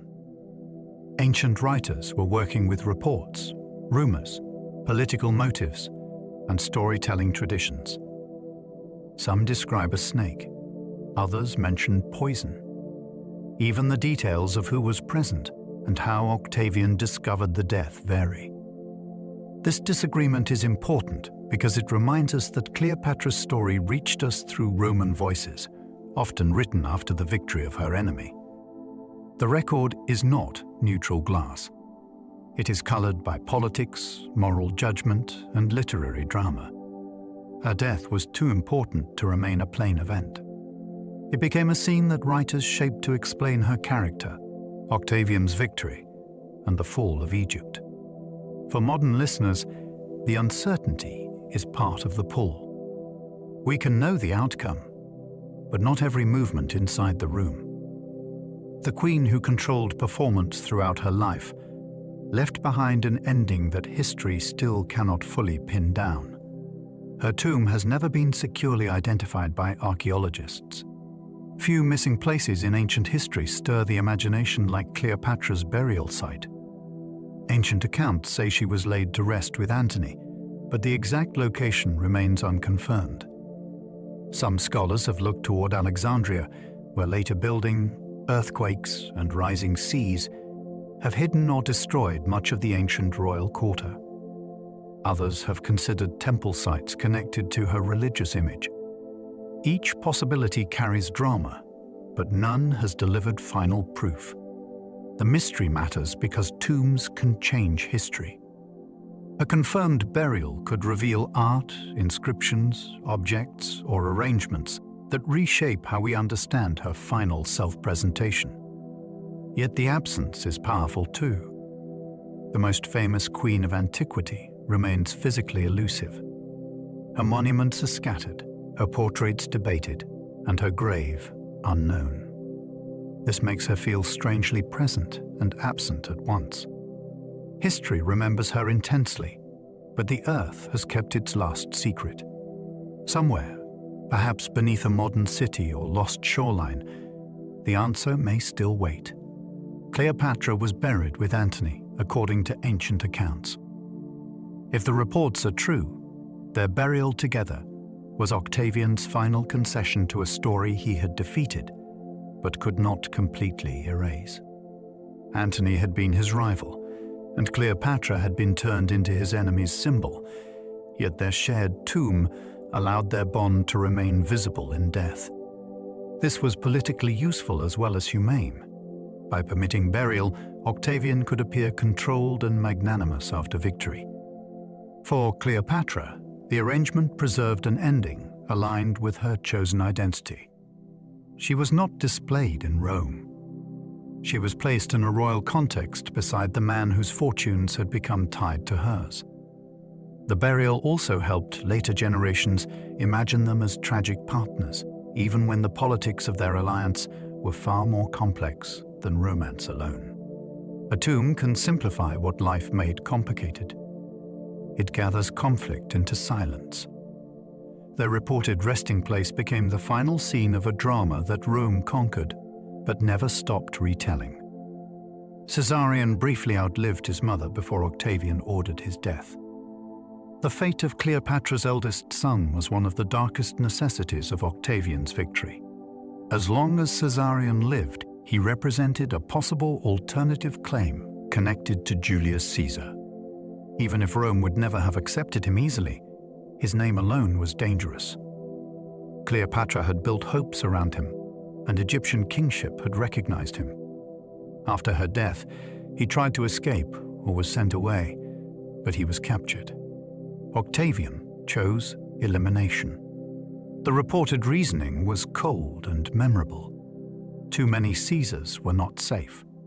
With Caesarion's death, Cleopatra's direct plan for dynastic continuation through Caesar's blood ended. This was not battlefield chaos. It was political calculation. Octavian could spare some children because they did not threaten his identity. Caesarion was different. He stood too close to the name that Octavian himself used as the foundation of legitimacy. The young king's death closed the most dangerous surviving door of the Ptolemaic future. Octavian spared Cleopatra's younger children and sent them to Rome. After the deaths of their parents, the children of Antony and Cleopatra became living captives of history. Octavian did not kill them.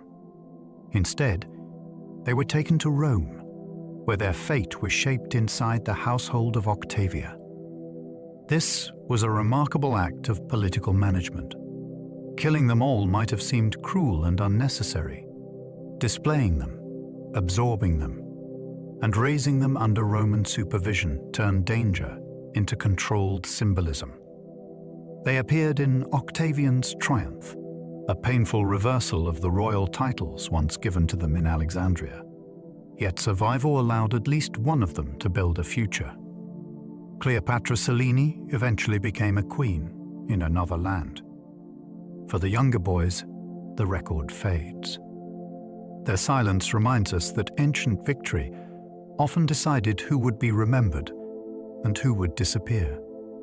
Octavian's mercy was not simple kindness. It was power deciding which lives were harmless enough to continue and which stories could be safely rewritten. Egypt became a Roman province after Cleopatra's fall. The change was immediate, practical, and enormous. Egypt no longer stood as an allied kingdom ruled by its own royal house. It became part of the Roman world, governed for the benefit of a new master. This mattered because Egypt was not treated like an ordinary province. Its wealth was too great, and its strategic value was too sensitive. The land that had once negotiated with Rome now answered to Roman authority. Taxes, grain, military oversight, and administration were reorganized around imperial needs. For ordinary people in villages along the Nile, daily life may have continued with familiar rhythms of farming, worship, and local bureaucracy. Yet above them, the highest structure had changed completely. The queen was gone. The Ptolemaic court was gone. Decisions that once belonged to Alexandria's royal palace now served Rome's new political order. Cleopatra's defeat, therefore, did more than end a dynasty. It turned one of the world's oldest kingdoms into a pillar of Roman power. Rome kept Egypt under unusually tight imperial control afterward. Augustus understood that Egypt was too important to leave in careless hands. Its grain supply could feed crowds, its treasury could enrich rulers, and its location could support military power across the eastern Mediterranean. Because of that, he placed the country under a special form of supervision. It was governed by a prefect from the equestrian order rather than by a powerful senator. This was a deliberate choice. A senator with ambitions, troops, and access to Egypt's resources could become a rival. Augustus had one power, partly because Egypt had helped fund the other side. He was not going to let that happen again. The new system made Egypt feel almost like the emperor's personal domain. Roman control was careful, watchful, and deeply aware of risk. Cleopatra's kingdom had taught Rome a lesson. Whoever held Egypt held more than a province. They held food, wealth, and a possible key to empire. Senators needed special permission to enter Egypt under Roman rule. This restriction reveals how nervous Augustus was about the country he had conquered. In most parts of the Roman world, senators could travel with prestige and influence. Egypt was different. Its resources were so powerful that the wrong aristocrat arriving there could become dangerous. A senator might build relationships, court soldiers, influence administrators, or imagine rebellion with Egyptian wealth behind him. Augustus closed that possibility by limiting access. The rule transformed Egypt into a guarded space within the empire. It was not only owned by Rome, it was protected from Rome's own elite. That is a remarkable thought. Cleopatra's former kingdom was so valuable that the new emperor feared what another Roman might do if allowed too much freedom there. The restriction also shows how her fall helped shape imperial policy. Egypt did not become a quiet trophy after conquest. It became a controlled engine of power, watched closely because everyone understood what it could make possible. Cleopatra's defeat helped Octavian become Augustus, Rome's first emperor. Victory over Antony and Cleopatra gave Octavian something more valuable than military success. It gave him a story of rescue. He could present himself as the man who ended chaos, defeated a foreign threat, and restored stability to Rome. Soon afterward, he accepted the name Augustus and reshaped Roman government around his personal authority. The old republic did not vanish in a single sentence. Its forms remained, but real power gathered around him. Cleopatra's defeat made that transformation easier. It supplied treasure, prestige, and a dramatic ending to years of civil conflict. Octavian could claim that he had not merely beaten a rival. He had saved Rome from domination by an Eastern queen and her compromised Roman partner. That story helped disguise ambition as service. The world that emerged after her fall was no longer the world she had known. Rome became an empire under one ruler, and Egypt's last queen had helped create the final conditions for that rise. Her reign marked the turning point from republic to empire. Cleopatra stood at one of history's great hinges. When she came to power, Rome was still officially a republic, even if its institutions were strained by generals, factions, and civil war. By the time her story ended, the path had opened for one man to dominate the Roman world. Her reign did not cause that change by itself, but it became inseparable from its final act. Egypt's wealth, Antony's alliance, Octavian's propaganda, and the victory that followed all helped bring the Republican crisis to a close. This makes Cleopatra more than a famous monarch at the edge of Egypt's history. She belongs at the center of Rome's transformation as well. Her choices intersected with the ambitions of men who were remaking the Mediterranean.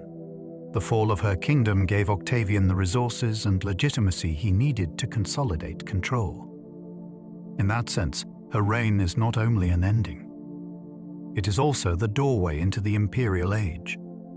Cleopatra ruled a kingdom built on both Greek and Egyptian traditions. The world she inherited was a cultural fusion created over centuries. The royal family traced its origin to Macedonian conquest, and the court moved within Greek language, education, and political style. Yet the land itself carried older patterns of sacred kinship, temple ritual, village administration, and Nile-based agriculture.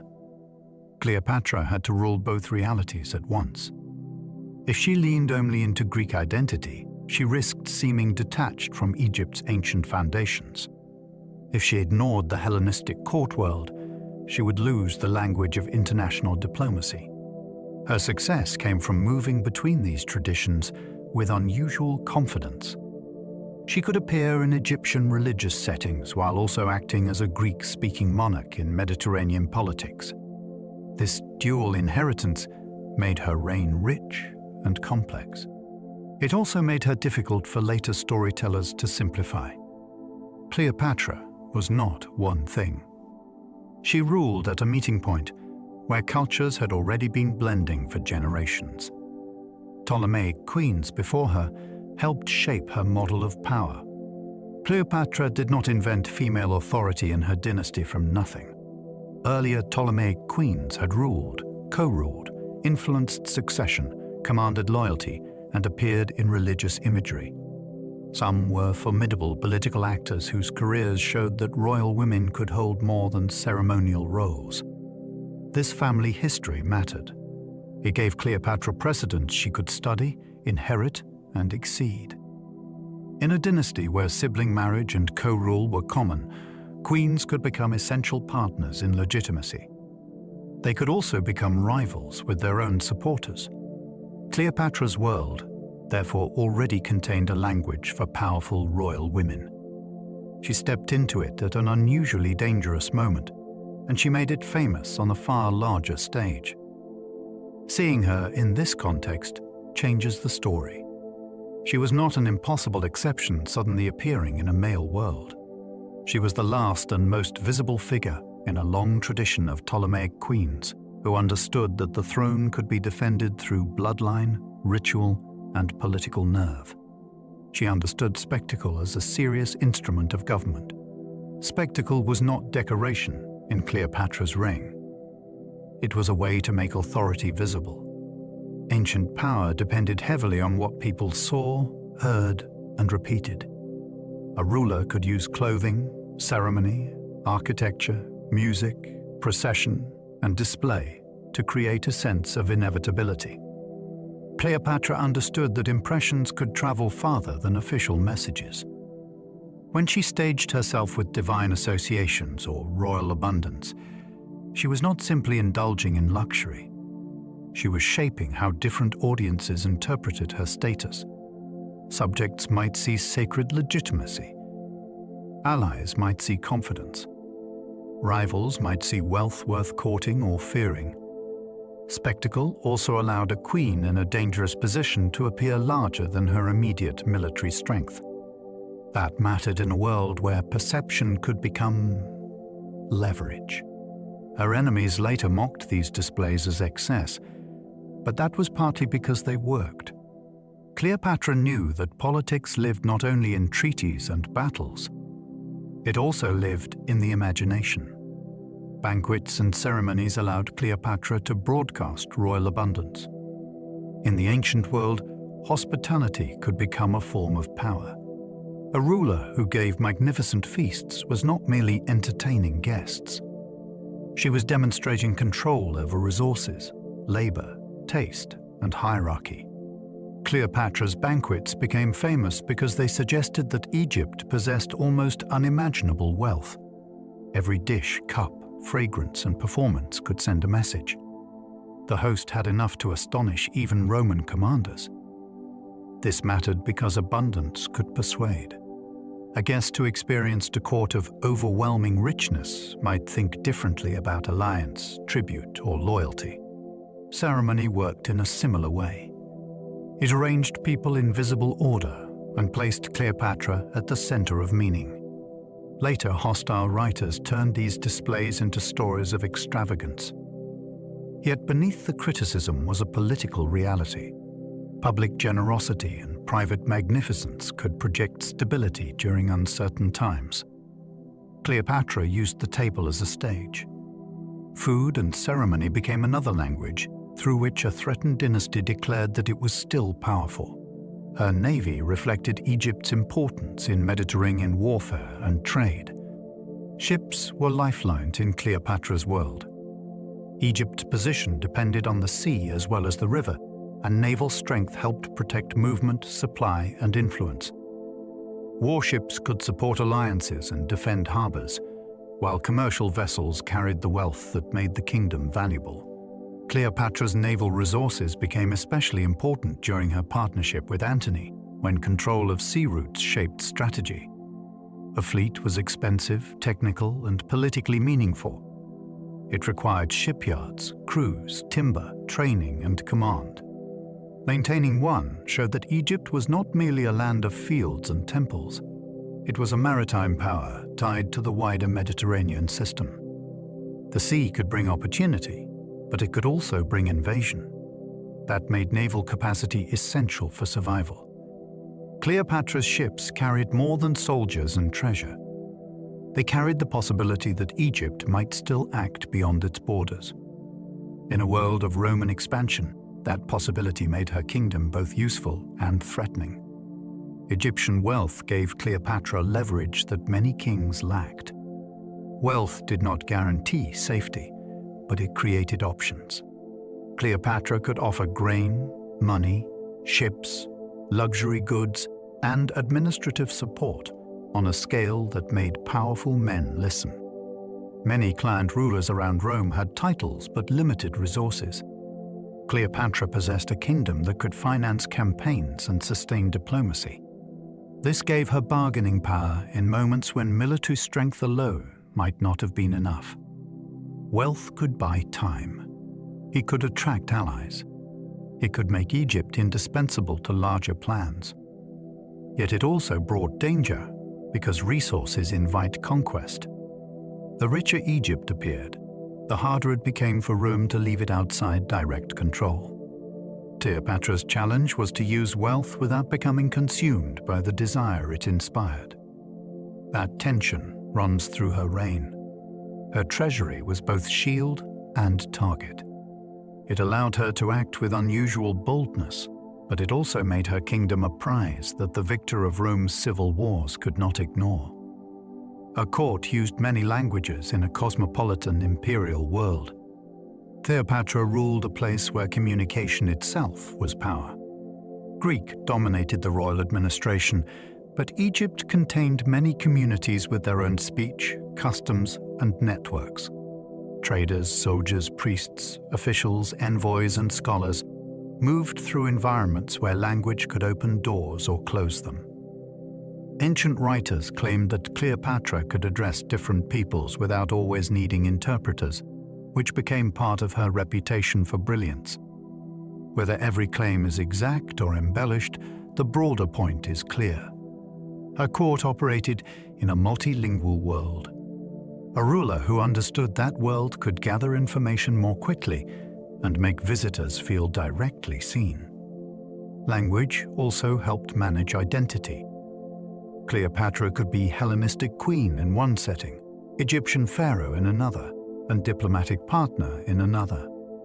Each role required sensitivity to words and tone. In a Mediterranean full of competing powers, translation was never neutral. To control language was to control access, emotion, and political meaning. Cleopatra's image appeared on coins across the eastern Mediterranean. A coin could travel where a queen could not.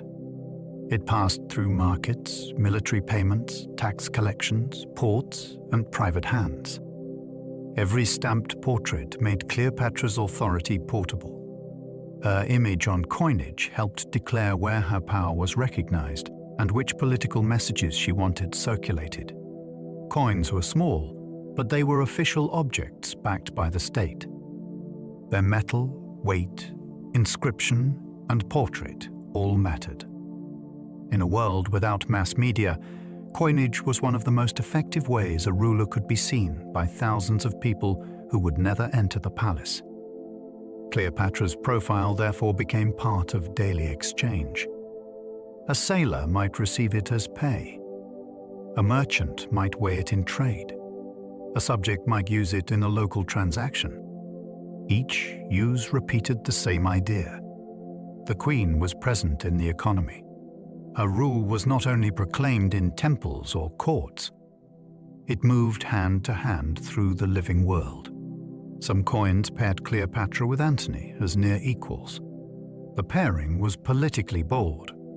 Roman men were not usually shown as equal partners with foreign queens in ways that could flatter both sides. When Cleopatra and Antony appeared together on coinage, the image suggested alliance, shared prestige, and mutual recognition. To supporters in the East, this could communicate stability and partnership. To enemies in Rome, it offered a troubling visual argument. Antony seemed too closely tied to a monarch outside Roman tradition. The coins did not need to say anything inflammatory. The portraits themselves could provoke interpretation. Their faces, names, and titles carried a story about power crossing boundaries. This is why coinage is so valuable for understanding the period.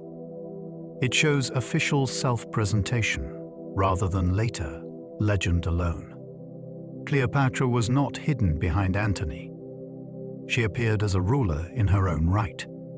Those coins made their political bond tangible, and they helped explain why Octavian could turn that bond into a weapon. Her portrait style emphasized a strong nose and commanding profile. The surviving images associated with Cleopatra do not match the soft fantasy that later centuries often created. Her official profile is sharp, memorable, and authoritative. The strong nose, firm mouth, and prominent chin belonged to a Hellenistic portrait tradition that valued recognizability and dynastic force. This was a face designed to be read as royal, not merely admired as pretty. On coinage, clarity mattered, because the image had to survive small-scale engraving and repeated handling. A distinctive profile made the ruler identifiable. It also projected seriousness. Cleopatra's portrait style suggests that she wanted to be seen as a monarch with presence, intelligence, and command. The modern obsession with whether she was beautiful misses the point. Ancient royal imagery worked by different rules. It asked whether the face carried power. Her official images answer yes. They give us a queen who does not smile for approval. She looks as if she expects to be obeyed. Later legends softened Cleopatra into romance and hid her statecraft. Over time, the political Cleopatra was often buried beneath the romantic one. Plays, paintings, operas, films, and popular retellings favored passion, because passion is easy to dramatize. Strategy is harder. Negotiations, revenue systems, temple politics, naval logistics, and diplomatic timing do not fit as neatly into a tragic love story. Yet those were the very things that shaped her reign. By making her primarily a lover, later tradition reduced the scale of her intelligence. It turned a ruler fighting for sovereignty into a woman defined by famous men. The real story is more demanding and far more interesting. Cleopatra made decisions inside an international crisis. She used culture, wealth, motherhood, ceremony, and alliance to preserve power as long as possible. Romance was part of her life, but it was not the engine of her reign. The legend became beautiful, but it also became a veil. Behind it stands a stateswoman of exceptional nerve. Shakespeare made her unforgettable but not always historically accurate. The Cleopatra many people imagine owes a great deal to the stage. Shakespeare gave her language of extraordinary force, turning her into a figure of wit, volatility, grandeur, and theatrical power. His version is emotionally alive, which is why it endured. Yet drama has different aims from history. It compresses events, heightens personality, and shapes scenes for meaning rather than precision. The result is unforgettable, but not fully reliable. Shakespeare drew from ancient sources already colored by Roman hostility, then transformed them through the needs of tragedy. His Cleopatra is magnificent because she dominates the imagination. She is not a documentary portrait. This matters because art can become memory. Once a character enters the cultural bloodstream, later generations may confuse the performance with the person. The historical queen was no less fascinating, but her brilliance lay in politics as much as passion. Shakespeare preserved her magnetism while also helping blur the line between ruler and legend. Hollywood transformed Cleopatra into a symbol larger than history itself. Modern cinema gave Cleopatra a new kind of immortality. On screen, she became spectacle at a scale ancient rulers themselves might have recognized. Vast sets, glittering costumes, palace drama, and famous stars turned her story into visual myth for global audiences. These films made her instantly recognizable, but they also reshaped her. The camera often emphasized glamour, romance, and exotic splendor over administration, language, religion, and survival strategy. That transformation matters because popular images can become stronger than scholarship in the public mind. For many viewers, Cleopatra is not first a Ptolemaic monarch ruling a strained kingdom. She is a cinematic presence. Yet Hollywood's exaggeration also proves something about her power. Few ancient figures can carry such projection. Her life contains enough danger, intelligence, beauty, defeat, and mystery for every age to remake her in its own style. The problem is not that she became a symbol. It is remembering that the symbol began as a ruler. Ancient Roman authors often wrote about Cleopatra through political hostility. Much of what survives about her came through the culture that defeated her. That creates a serious challenge. Roman writers had reasons to present Cleopatra as dangerous, seductive, excessive, or morally corrupt. Such descriptions supported the victory narrative of Augustus and explained why war against her had been necessary.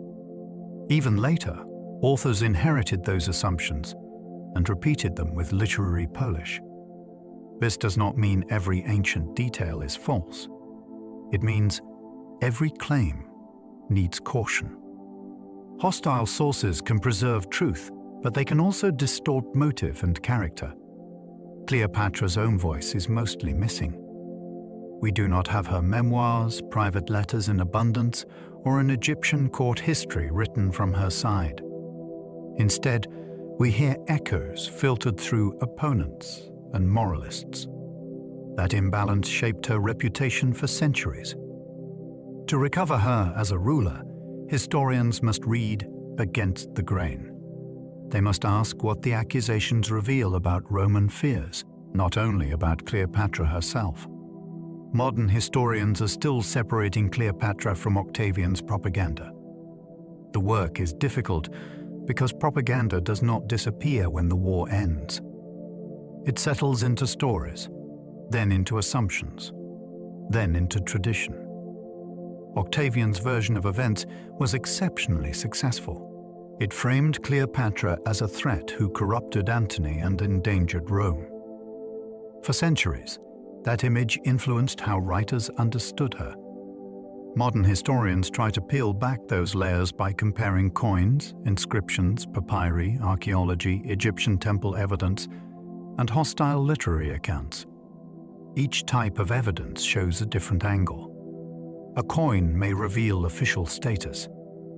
A temple wall may show sacred legitimacy. A Roman text may reveal anxiety as much as fact. The result is not a simple replacement of bad legend with perfect truth. It is a careful reconstruction.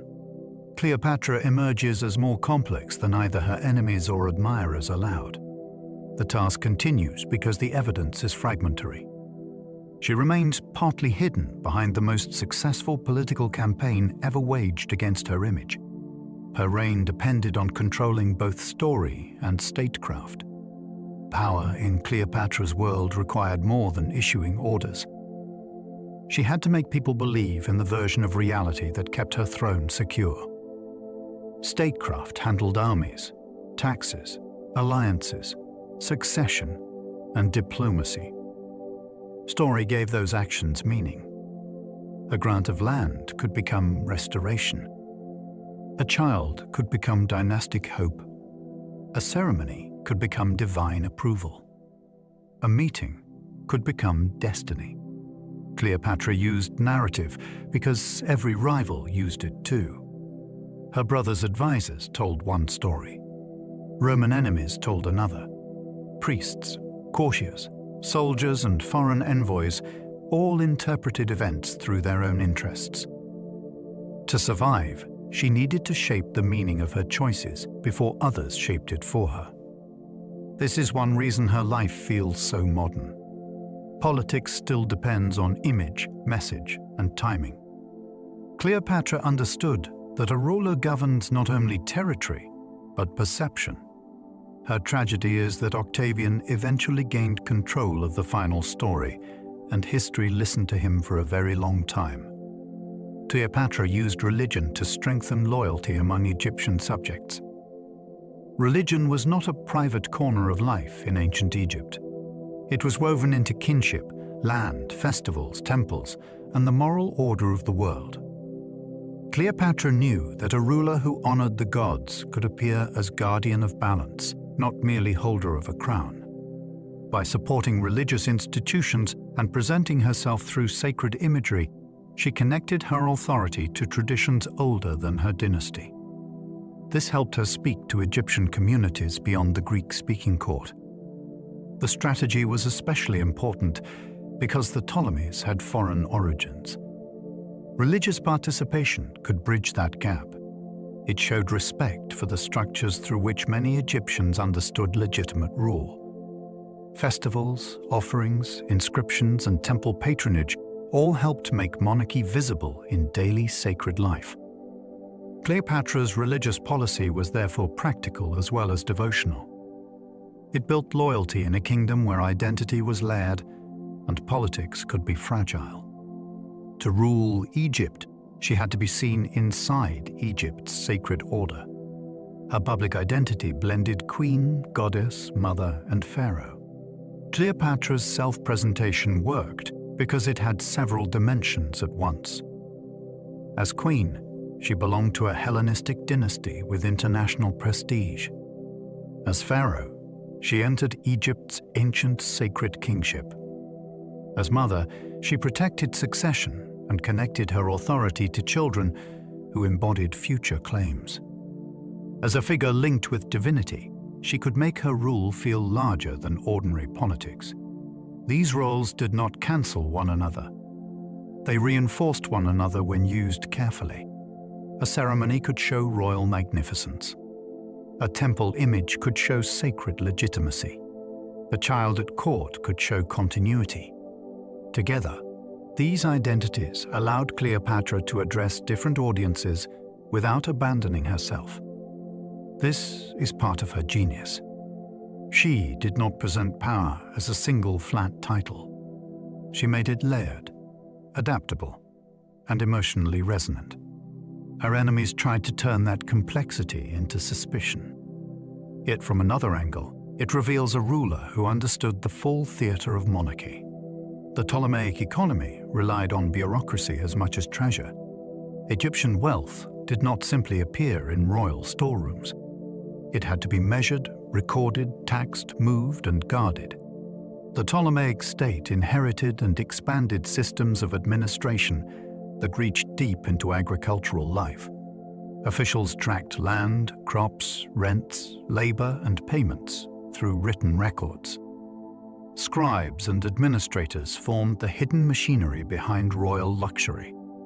Without them, grain could not be collected efficiently, soldiers could not be paid reliably, and temples could not be managed politically. Cleopatra's reign therefore rested on paperwork as much as splendor. This may sound less dramatic than battles or banquets, but it is crucial. A kingdom survives through systems. The Nile's fertility mattered only because the state could organize its produce. Taxation required knowledge. Knowledge required records. Records required trained people. Behind the Queen's public image stood an immense administrative world, quiet but powerful, turning fields into revenue and revenue into policy. Cleopatra ruled through symbols, but she also ruled through offices.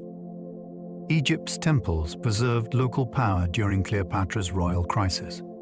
Temples were not only places of worship, they were institutions with land, workers, archives, wealth, and influence over local communities. During periods of royal instability, these institutions could provide continuity that the court itself lacked. Priests maintained rituals, managed resources, and preserved traditions that helped communities understand their place in the world.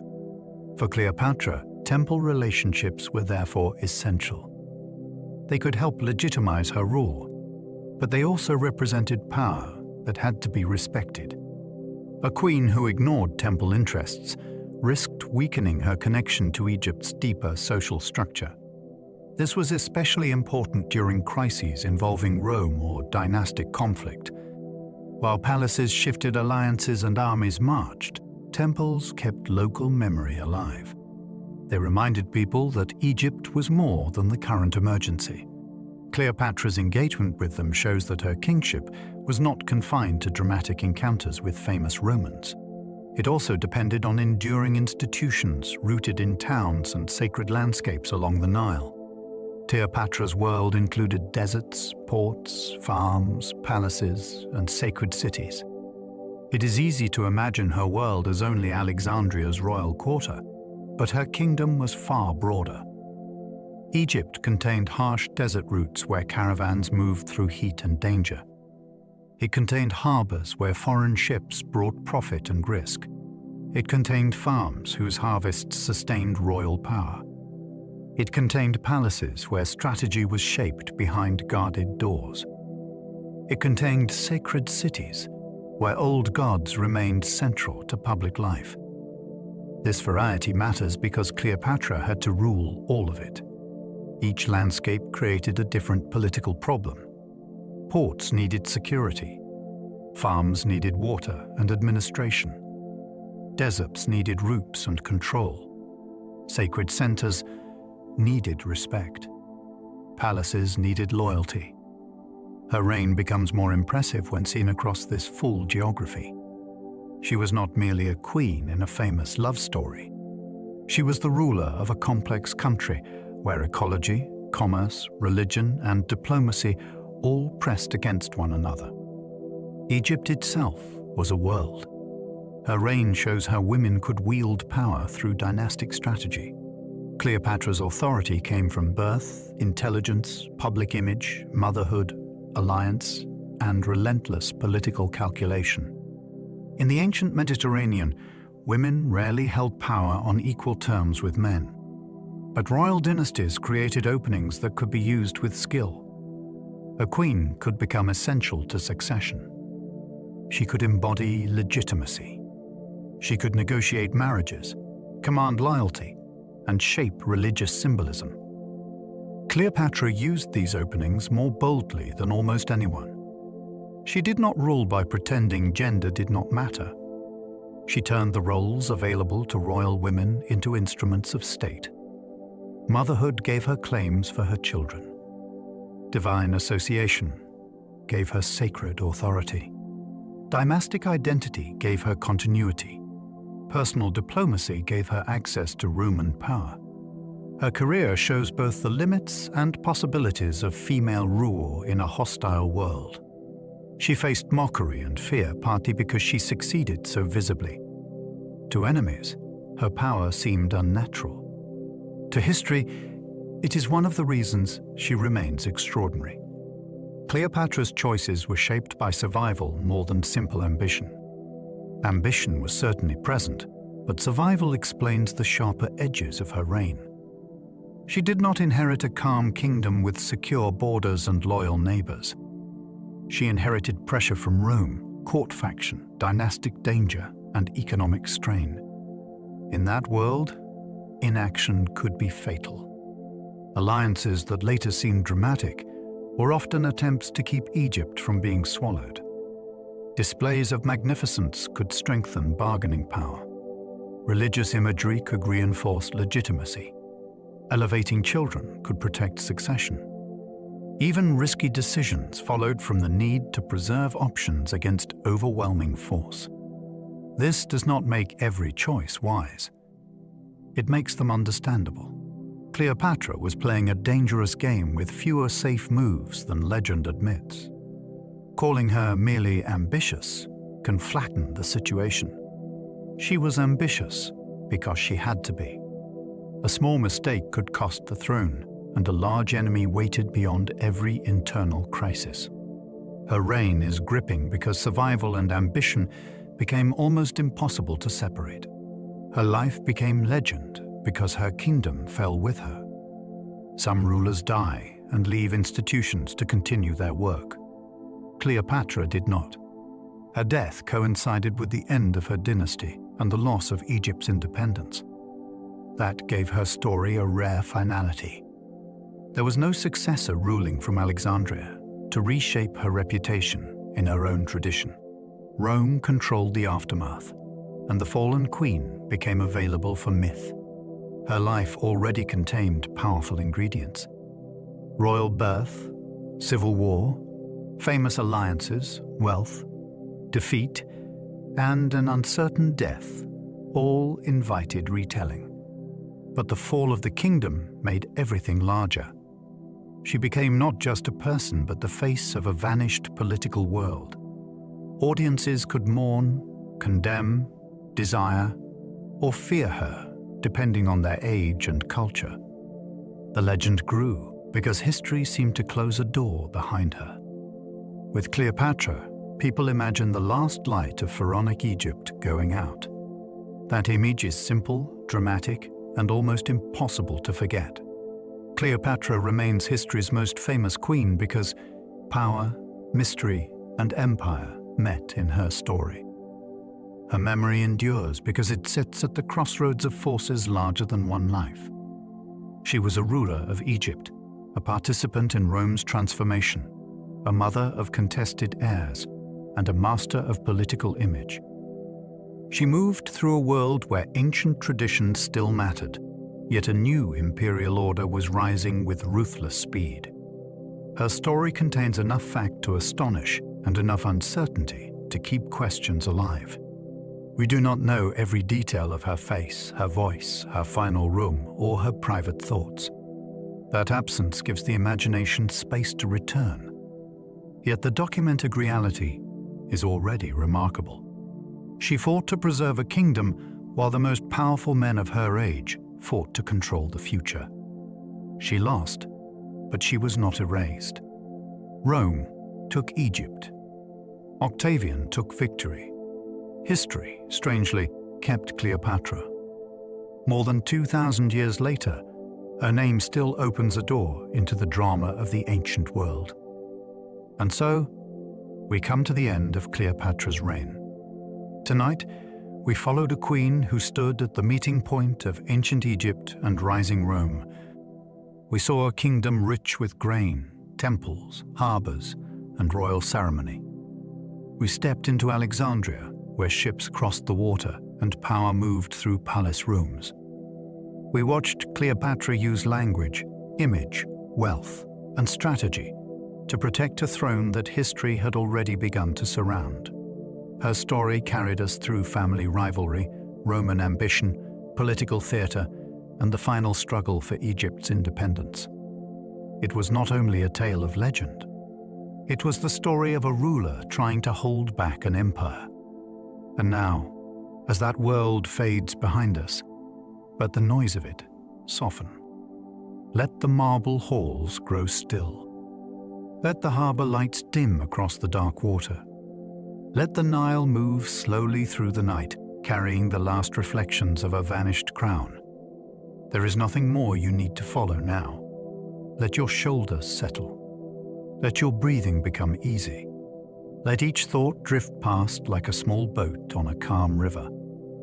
If you enjoyed this journey, you're warmly invited to like, subscribe, or leave a thought below.